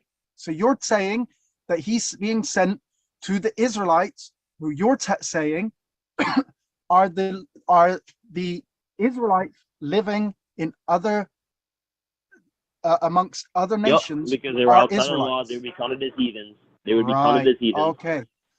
So when he They're says outside of the go, law. right. So how can he be saying go to the Israelites, who are the ones not living under the law, but A then people, he a says nation still don't not go living to under the them. laws, and that could still count as Israelites outside of the land of Israel that are not living under the laws. If they're calling themselves Canaanites and they live like Canaanites, hey, go to these Canaanites, which look like Israelites or whatever the hell it is, but they're calling themselves Canaanites, and teach specifically them, not the rest of the Canaanites, because it's not for them. Go to Canaan. So he says, and go teach to the lost sheep of the Israel, Canaanites. because there's going to be Israel calling themselves Canaanites in the land of Canaan, and they're not aware that they're Israelites. So what? So you're supposed to go to Canaan and teach this word to let them know who they are. Right. So how can he be saying? So if he's sending them to Israelites, how can he be telling them in one verse to not go to the Gentiles, but then in the other verse he's telling them to go to the Gentiles, who are the exact same people, if he is only sending them to the lost sheep of Israel? He's already sent them to the lost sheep of Israel, but they are not the Gentiles. They're distinct from the Gentiles. Until he left. That's when they went out on their ministry. They stayed in one general. That's where majority of the teachings were, is in a general location. Then they were told to go out afterwards to teach the rest of those people that didn't get the chance to hear that. What? When Say that again? He had a specific group of people in mind first. He stayed there teaching them. When he was leaving, he said, hey, some people that are supposed to be here didn't get the message. I need you guys to go over there into these other nations, where these people are calling themselves those other nations, and teach to them, is that they are the lost sheep in those lands. You just completely made that up. If you're teaching in this land, you're going to be teaching to these people, which I told you not to before, because it wasn't for them. You're not getting any of that from scripture. You've just made that all up. You've just made that completely up. I'm going to the Greek and showing you that the ethnos. Summarizing things, just making it all up, I guess. Like, wow. You didn't go to one scripture. I'm literally showing you in the Greek that he says, don't go to the ethnos, but go to the lost sheep of Israel. And you're telling, and the ethnos are the Gentiles, and you're saying that the Gentiles are the lost sheep of Israel, but he's saying, don't go to the Gentiles. But then in the next, after his resurrection, he's telling them to go to the Gentiles. That there are Israelites that live like Gentiles, which would consider them Gentiles. Right, if so that would be the lost sheep of Israel. You are considered a heathen outside of the law. Right, so that would be the lost sheep of Israel. Wow. And if they're calling themselves Gentiles and they're living like Gentiles, they identify as Gentiles. Right. So if they're Gentiles, how can he then be saying don't go to the Gentiles? They don't know who they are. They are away from the shepherd. If we're looking at it as a general plot, this is hurting my head. Supposed to be. This is hurting my head These that you are literally saying so far away from these areas for a certain amount of time. Go to the lost sheep of Israel, who are the Gentiles living amongst the Gentiles, but don't go to the Gentiles. Because the word is not for the Gentiles. They're going to hear it. But you just said that they are Gentiles. Hold on. They're going to hear the word, but you're here to teach the elect sheep that are mixed among these Gentiles. They call themselves Gentiles because they don't know who they are. It would work. It would work if ethnos was not. Teach them about their father. Teach them about their laws. Teach them about their customs, so that they may come out of those nations. Right. This would work. This would work if Jesus was calling For the other heathen nations will if grasp he was on, calling because the when they lost hear sheep about of who Israel the Israelites are in their land, Gentiles. they're going to grasp on to that. That's where their chance Right. of grafting comes from, because that's where the curse comes from. Of those that bless Israel shall be blessed, and those that curse Israel shall be cursed. Right. This Israel is would scattered in work. all the lands right now. Why is the word This going out would- to all the world? If Israel was all in one place, the word wouldn't have to go out to everywhere. But Right. Israel got scattered, so the word has to get to those four corners where Israel resides. Right. Like I say, this would work if you weren't trying to clump the Gentiles with the lost sheep of Israel. Because you're It would saying work, that they otherwise are you're not gonna Gentiles. listen to the point that But he's they saying are go to Gentiles the, if they're not considering themselves Israel. If they're not living according to the laws, they are Gentiles and heathens. They're living according to pagan rules and ideals. right. The Most High does not. He doesn't favor anybody that doesn't favor him. Right. How you cannot this is so basic. I don't know how you can't grasp this. You're saying I that the lost understand sheep where of you're Israel. getting from, but I'm telling you that there is mixed people. The things that we're taught is the same thing as mixed multitudes in nations. Not one nation was just one people. That's like saying America is just only Americans. What's the definition of an American? There's a mixed multitude of people here in America. You can't just lump Right. everybody else in as one thing. All right. Okay. So he says It's like saying you go to I- South Africa. Everybody's South I have African, to but you know there's obviously different people coming from different areas living in that same place. I have to repeat this because you're saying that the ethnos, right, are the lost sheep of Israel, but he's telling them not to go to the ethnos, but to go to the lost sheep of Israel. That's my point. If you're missing that point, that there's ethnos, as in, if you're looking at them as the Gentiles, the true Gentiles, and then there's But the you- people that consider themselves Gentiles, but they are really the lost sheep living among the true Gentiles. You're Right. supposed So to go now, teach now the you're people that arbitrarily consider just themselves making Gentiles living amongst the the true assertion Gentiles.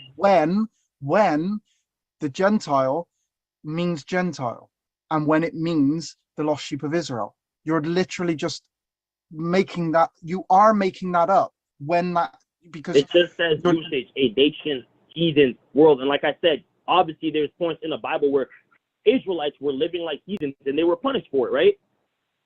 Right. They were Okay. considered as Gentiles. Right. Okay. So They were considered as heathens because of their actions, because of their but unwillingness to serve their we've father. got the disciples going to the ethne, and we've got the disciples not going to the ethne.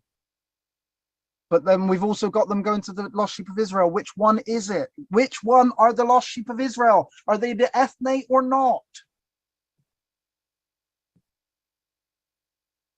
They are and they are not.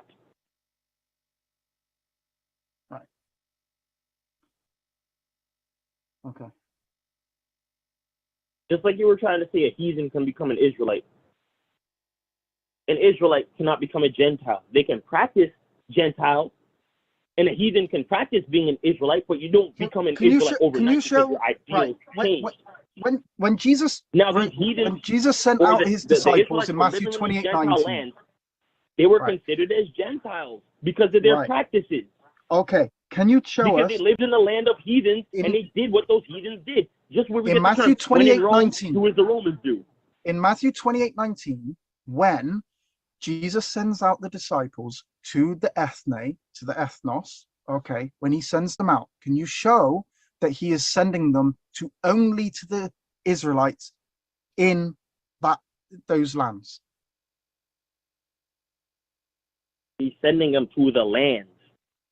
Right. There's He's sending- Israelites and there's Gentiles and heathens. No, he's all mixed among sending those them to different the lands. people. He's But the sending them message to the is people. only supposed to be for one people. That's who the salvation and the promises and the adoption, everything comes from. There's priorities on who the word goes out to first. The Jew first. Just like in salvation, there's priorities. He's going to prioritize certain people over others.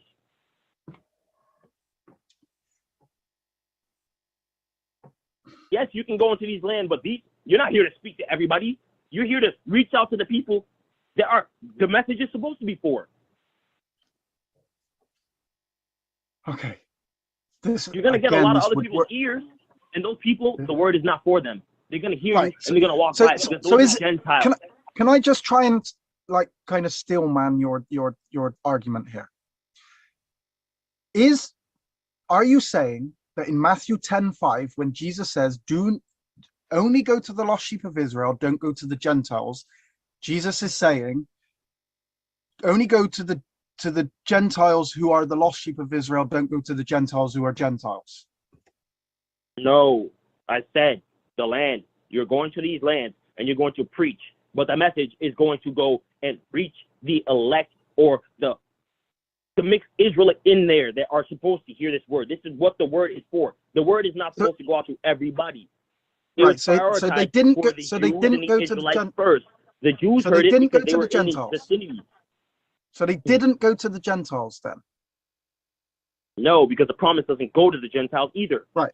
So how could they have gone and preached? They can convert and get the benefit to the Gentiles of Israel if he said, "Don't go to." Oh, this is Swazi, jump in because this is hurting my head.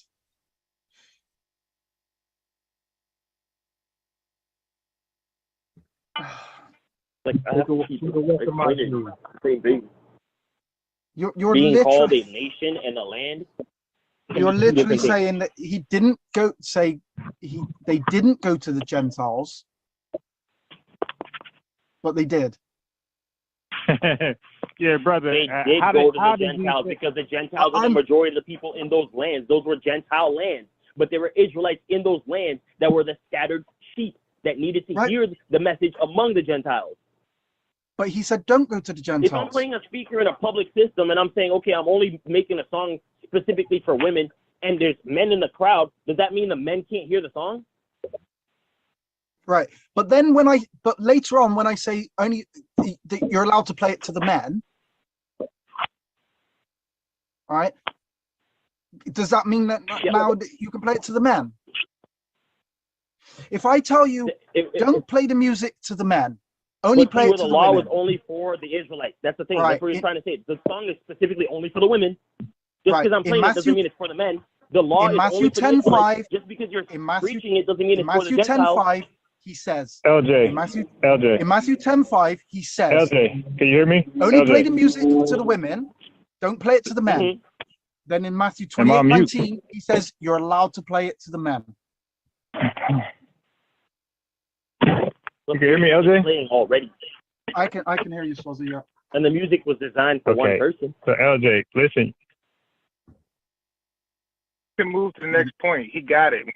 When he sleep tonight, trust me. Talk about that this is a tune that only the elect will be able to dance to. Tonight, the Most High an angel gonna come to him in a vision, like it did Peter. Not everybody can get the song. Like it did Joseph.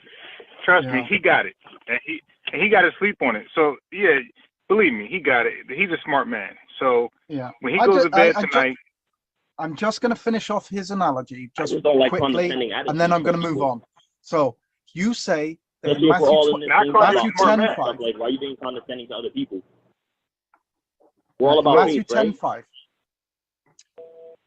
In Matthew 10:5, you're saying, he says, only go to the women and play the music. If men are there, it's okay. But then in Matthew 28:19, he literally says, go to the men. There's your analogy. It works. Go and read those two verses, and you'll be able to see. It's the same thing. The word was the same thing. Gentile. Again, I was putting the men and women as the separation between the actual Israelites and the Israelites that are living in the land of the people that are Gentiles. The Gentiles are going to hear the word anyways. It's not for them because the law is not pertaining to them.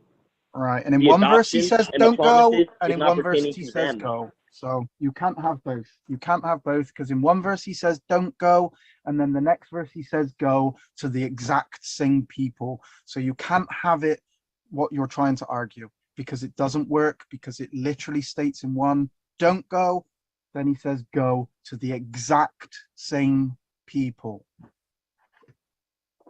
All right, and that's why I read earlier Romans 9:3, talking about who the word was going to be reaching out for. Is the people that share his bloodline of Israelites. Just like Caleb. That's who pertained to the adoption. Yeah, because Caleb was... The Israelites are the ones that the word is for. You're going, that's the whole point of why the word is supposed to be spread to the four corners of the earth before the end happens, because the Israelites have to make their choice on whom they will serve. Hmm. Because if Israel doesn't come back to the Most High, everybody's going to catch the judgment, including Israel. But Israel is being beckoned to come back before the judgment happens. This is why the word is going out for Israel first, the lost sheep.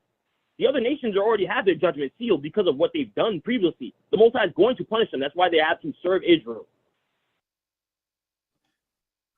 And if you disagree with those verses where the other nations are going to be serving Israel, you can read that yourself too. No, LJ, here's some advice. LJ, here's some advice. Ask him to read the word Gentile, where it's actually speaking about Gentiles and not Israelites. Read it yourself, dude. You want to participate in the shit? Like, read it. Nah, I'm out. I'm just a mediator. That's all. I'm. Read it. I'm out of the. I gotta be honest. That's kind of. Hey, Daniel, brother Daniel, are you there? What's up?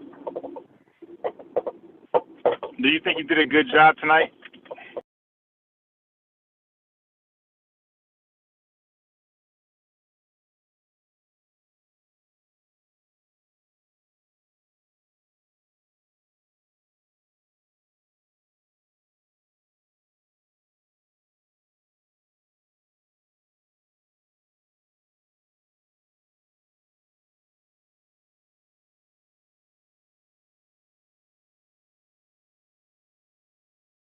So I think that was it.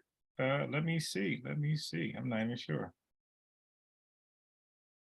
yeah, that's it. Oh my God. All right. So 4 o'clock is getting close to where I hop off. Hey, just let me assure you guys that what I'm working on in the background, when I do this could work with the virgin birth, this can work with the Jews. I could lead off. This is crazy. The angle I'm going to use, I'm going to practice with somebody, right? But I believe I can use this angle with the virgin birth and with the Jews, Greeks, and Gentiles, what LJ was just arguing. I could use it for both. And I think the debate might be over before I even talk about Mary, Jesus, or Joseph. Yeah, I got all the answers, right? All the verses. I'm just formatting it where it just goes smoothly. So when I read these verses or have them read these verses, I'm going to ask them questions. They're going to commit, and then it's over. Yeah, I don't think I have to read a virgin birth after I get done with this. I might, and I'm in the Old Testament, I might not even touch the New Testament and win the virgin birth debate. Once I read these verses along with them, they're going to be lost, but it's going to be making sense. Like how I normally do with these guys. I read verses, they're lost, and they think I'm not going anywhere, then it connects, and they be like, oh, hell no. Okay, well, this is another one.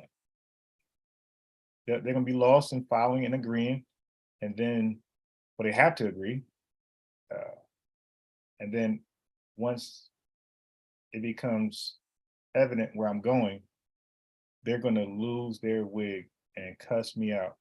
So some going to cuss me out in a disrespectful indigenous black man way. Some going to cuss me out in a disrespectful Zaquan way. And some will just get quiet, possibly. And just like be facetious, sarcastic. Or they might do what this brother just did.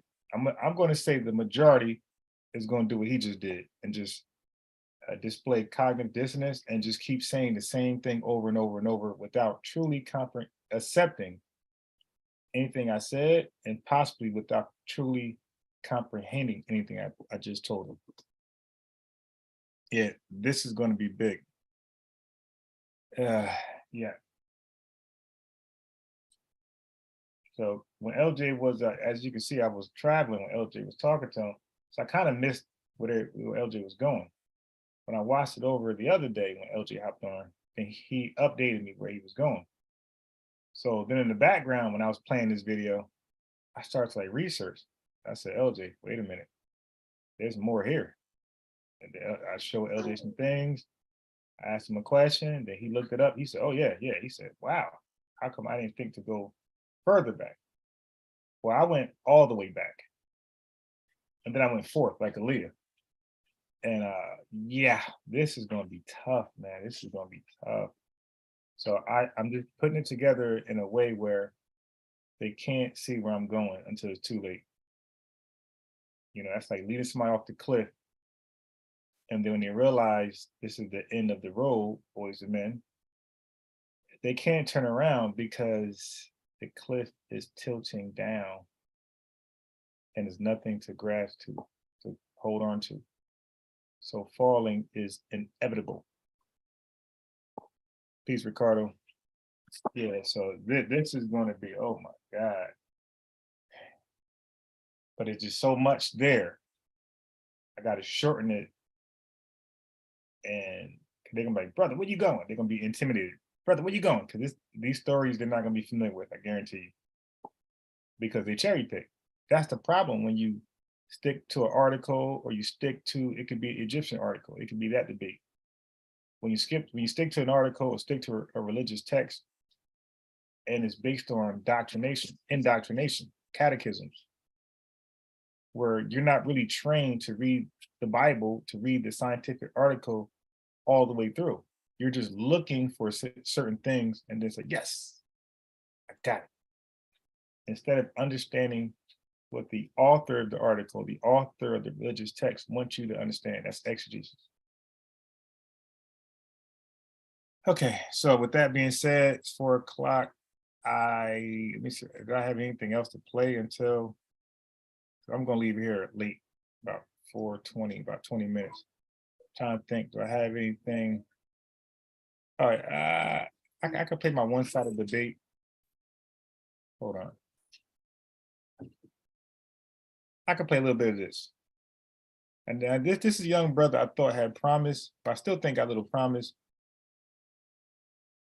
And let me take it out because that's part of, wait, let me just add this to where I was just previously sharing. So this brother, I emailed to this day, he emails back. He take a little lengthy while sometimes email back. But I think he got a little promise, but bro, it seemed like they didn't snatch them already. It seemed like they already, that's equal. So the word is, let's go back to the seed that they keep talking about, the seed of David.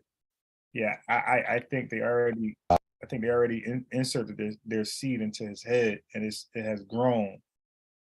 I try to catch it before it sprouted.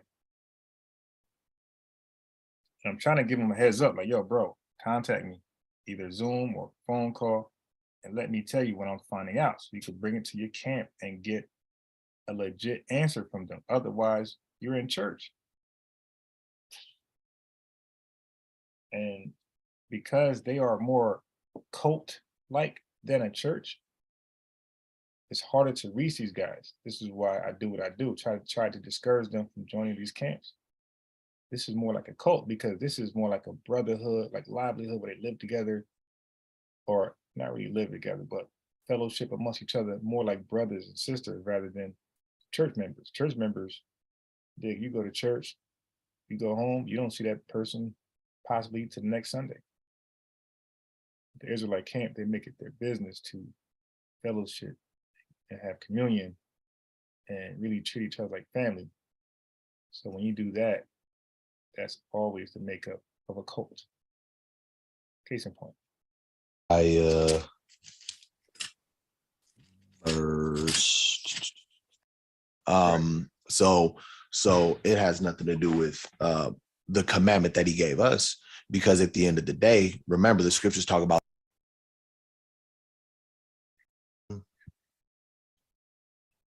Here we go. Right okay.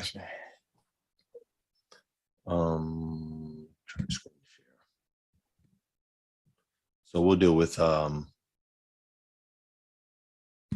Isaiah 7 and 14 first. So let me go back real quick. Can you see my screen or you can't see it? Yeah, I see it. Okay, perfect. Isaiah 7 and 14. So let's read it. I'm actually opening my Bible and read it. Isaiah chapter 7 and verse 14. And it reads, therefore the Lord himself shall give you a sign. Behold, a virgin shall conceive and bear a son and shall call his name Emmanuel. Now we see the word virgin here, right? And we also see it being used again in the book of Matthew in reference to Isaiah chapter 14, right? Now, age 59, Alma, right? So Alma, there's two Hebrew words for virgin. One is Bethula and one is Alma, right? Now, Alma is a virgin, also known as a young woman. When they read this, I'm sorry. I could understand why an Old Testament Israelite would read this, but for a New Testament Israelite to read this, this means absolutely nothing. When they get done, I'd be like, okay, wasn't Mary both of those terms you just used? So he talked about Alma, which in most cases in the Hebrew talks about a young woman of marriageable age, or she could be married already. You know, it could be a young woman who's already married. You dig? Alma could mean that. Bethula usually sticks to a woman without sex. So they're arguing Alma, Bethula, but I'm like, okay, dude, when you're done, Mary was both. I could see if Mary was one, then you might have a stronger argument, but she was both. And they never say I'm wrong, because they know she was both. She was a young woman of marriageable age, and she was Bethula. So she was Alma, a young woman of marriageable age, and married to Joseph, and she was a virgin. So they just waste time when they read this right here. This is for like an Old Testament Israelite or a rabbi to argue against the Bible, or even somebody like Sabio. This is what they will argue. This is not a wise move for a Christian, a Hebrew Israelite Christian, to recite. It's like, okay, dude, was that's relevant to you? You dig? To you, your doctrine, this doesn't debunk or prove anything. It just goes along with the virgin birth story. Or a woman of marriageable age, or a maid or newlywed. This is the context in which they actually use it. That's the outline of biblical usage. Now, the actual definition is a lass, as veiled or private, a damsel, a maid, or a virgin. Now, again, in Hebrew, there are two different meanings for the word virgin. It was translated that way in English. Well, here's the thing. If they have two different words, actually, let me see if I can pull up the other one. Just so you can actually see it. Let me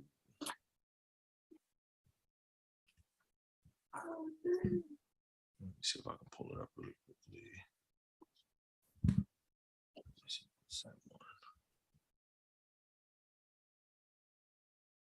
Here it is. Bethula, a virgin. Unused root meaning to separate a virgin from her privacy, sometimes by continuation, a bride, also figuratively a city or state, a maid, or a virgin. You also have certain things, like I have another app called Accordance, which is another Bible app, and then there's one more. But if you go and you look into the actual etymology of this particular word, this is the one that they usually use for a woman that has not laid with a man. So when we flip over to Matthew chapter 1, this is the question that I always ask, because there's a few things that we have to know. Matthew chapter 1, verse 18, it says, now the birth of Jesus. First of all, let's jump up to verse 16. It says, and Jacob begat Joseph, who's the husband of Mary, to whom was born Jesus, who is called Christ, right? So this is going down the lineage of Christ. And here's the thing. It says, this is the book of the generation of Jesus Christ. the son of David, the son of Abraham. And it says, Abraham begat Isaac, Isaac begat Jacob. I'm going to drop down to verse 13 because it's just going down his lineage. And Zerubbabel begat Abiud, and Abiud begat Eliakim. Eliakim begat Azor. I'll drop down to 15. And Eliud begat Eleazar. Eleazar begat Mathan, and Mathan begat Jacob, and Jacob begat Joseph. So it says, this is the generation in verse 1 of Jesus Christ. Then verse 16, it says, and Jacob begat Joseph. So if in the generations of Jesus Christ, Christ's ancestors begat Joseph, we see that this is a direct descendancy in Christ's lineage, right? Now, when you flip over to Luke, that's where they talk about, well, this is Mary's lineage.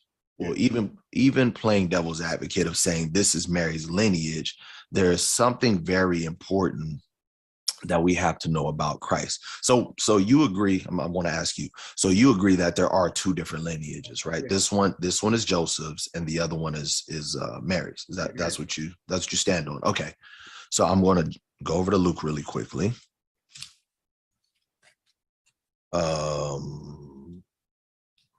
What is that? Luke chapter 3? Yeah, 3. Okay. 20. Yeah. Luke chapter 3 and 23.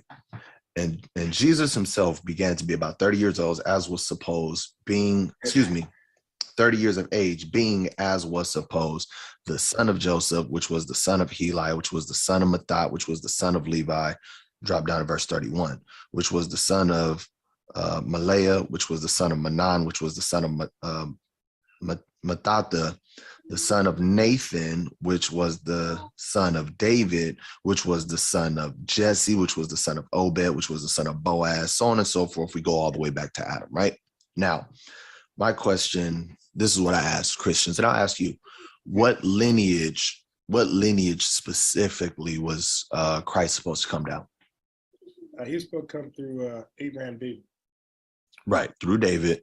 Do you know which son particularly he was supposed to come down from David? I don't believe that it said which son in the verse. So I could only assume, like, from my, I can give my conjecture from my own. Go ahead. It would be Nathan. Okay. And how would you prove that? Just through Luke? Say that again. I said, how would you? I could only assume David. Son specifically, which son particularly he was supposed to come down? David. He was supposed to come through Boaz, so on and so forth. We go all the way back to Adam, right? Now, my question, this is what I ask Christians, and I'll ask you, what lineage specifically was Christ supposed to come down? He was supposed to come through. So he's basically asking, Luke 3:23 has a genealogy of Jesus, and so does Matthew 1. Okay, so he's asking me which those are different, because from King David it splits. Luke 1 goes from King David to King Solomon, and then Luke 3:23 goes from King David to his other son Nathan. So he's asking me which genealogy do I believe is Jesus? Is it Luke 3:23, or is it Luke, or is it Matthew's 1? Is it Luke 3:23, or is it Matthew's 1? So physically, my answer was Luke 3:23, right? But spiritually, it would be Matthew's 1. So spiritually means that he was adopted in. Joseph, because Joseph married Mary, he became the adopted father of Jesus. Therefore, Jesus is now adopted in that lineage of David that way. So both really, but physically the son Nathan. That's the answer I gave. I didn't explain it that elaborative because this is how long ago this was? 1 month ago. I did way more reading. I'm kind of like, where I am now. I'm light years from where I was then. Abraham, David. Right, through David. Do you know which son specifically, which son particularly he was supposed to come down from David? I don't believe that it said which son in the verse.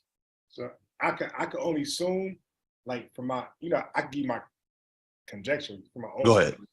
Go ahead. It would be Nathan. Okay. And how would you prove that? Just through Luke? Say that again. I said, how would you prove that? Just through reading Luke chapter 3? So a few things. So for one, definitely reading Luke. Definitely reading Luke. I would say reading Luke and Matthew alone.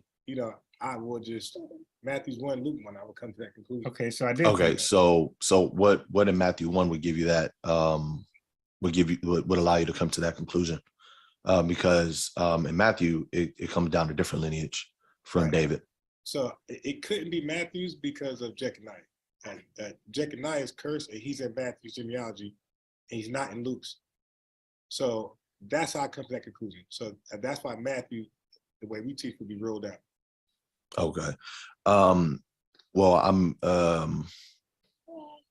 fairly, fairly familiar with the understanding of most people and how they explain the curse of Jeconiah. But when you, I would have to actually pull it up. Let me see if I can, I don't know if it's on here. No, it would be, give me a second.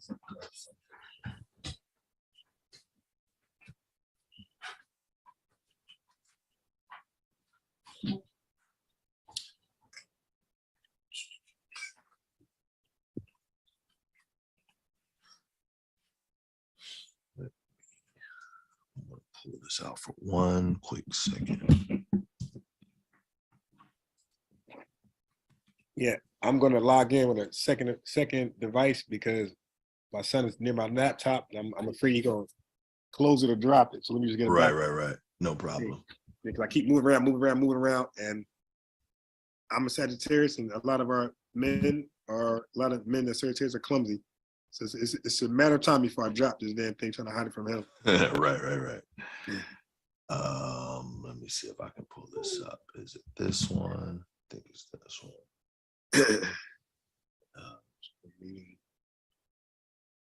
Yada.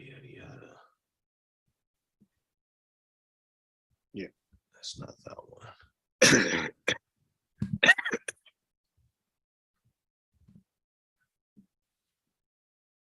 Oh, I think I have it. Yep, I have it right here. It should be it.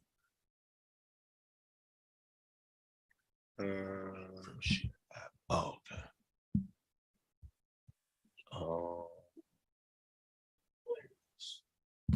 823. Okay. Desktop.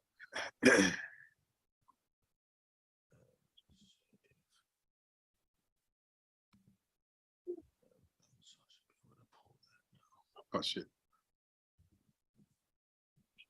Yeah, so that's just me.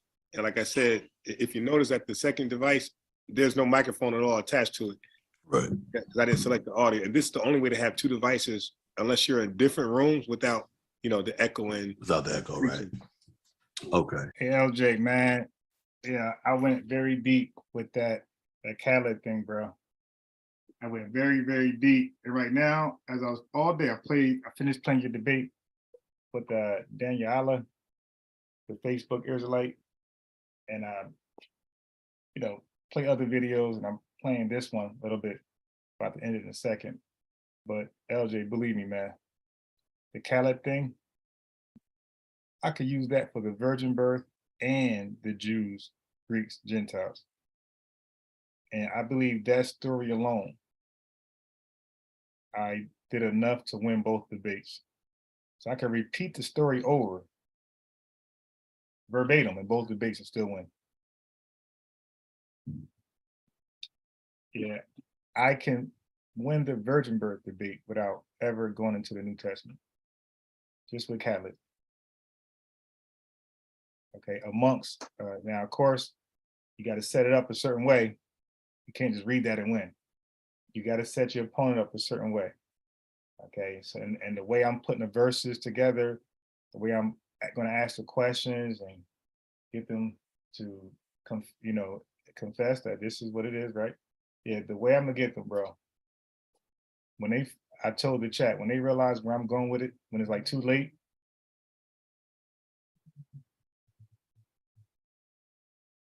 when they realize where I'm going with it, bro, they're gonna be so upset with me, man.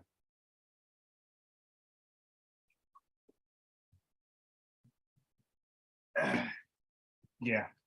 Well, you already know the end part. So the end part, you know. But bro, leading up to the end part, man. Oh, they're gonna be so upset with me.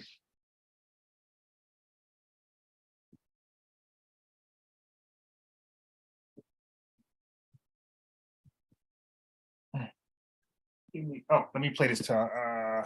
I'm about to head out in a second, but let me finish. Okay.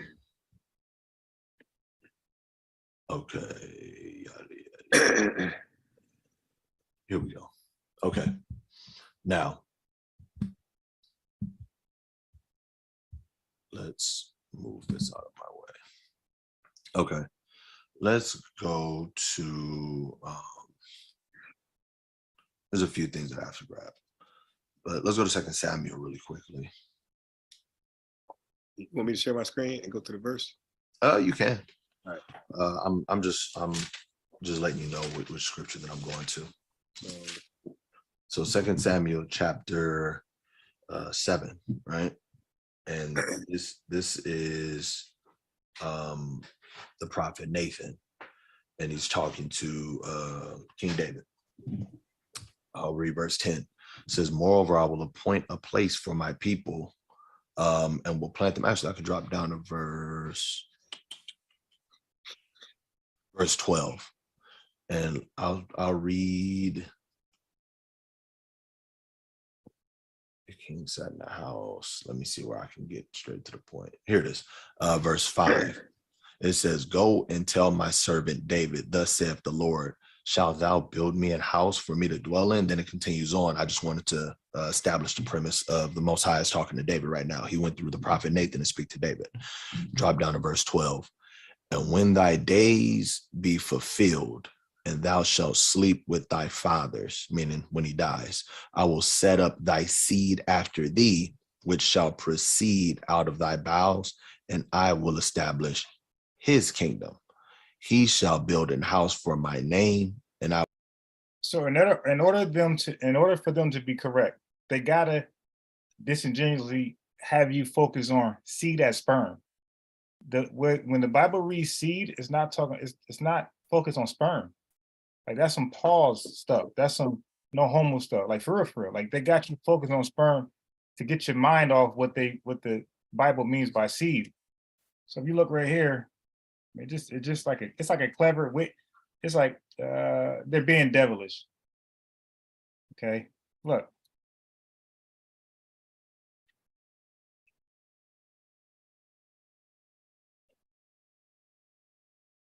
They're literally being devilish. When they say seed, look at this.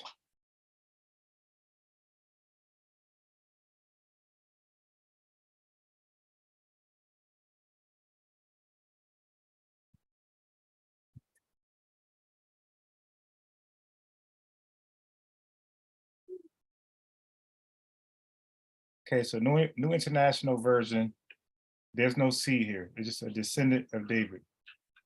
Look, New Living Translation, there's no seed here. It's just David's family line.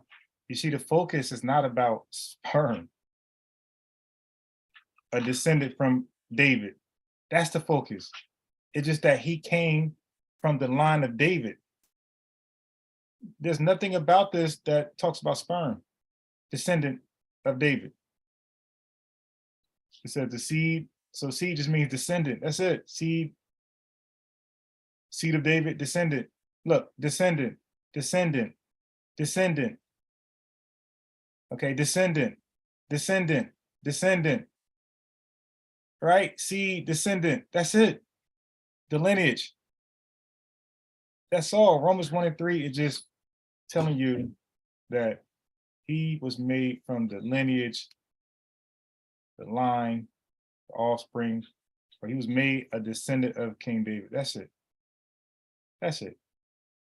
But they got you redirected, focus on sperm, because they wanted to go their way. See, if they read it like the way you're supposed to read it, like this, and then their narrative wouldn't work.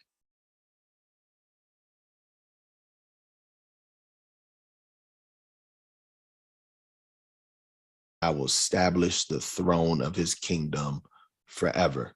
So do you agree that this is talking about Christ? Yeah, it's like a future prophecy. Yeah. Okay, perfect. It says, he shall build a house for my name, and I will establish the throne of his kingdom forever. I will be his father, and he shall be my son. If he commit iniquity, I will chasten him with the rod of men and with the stripes of the children of men.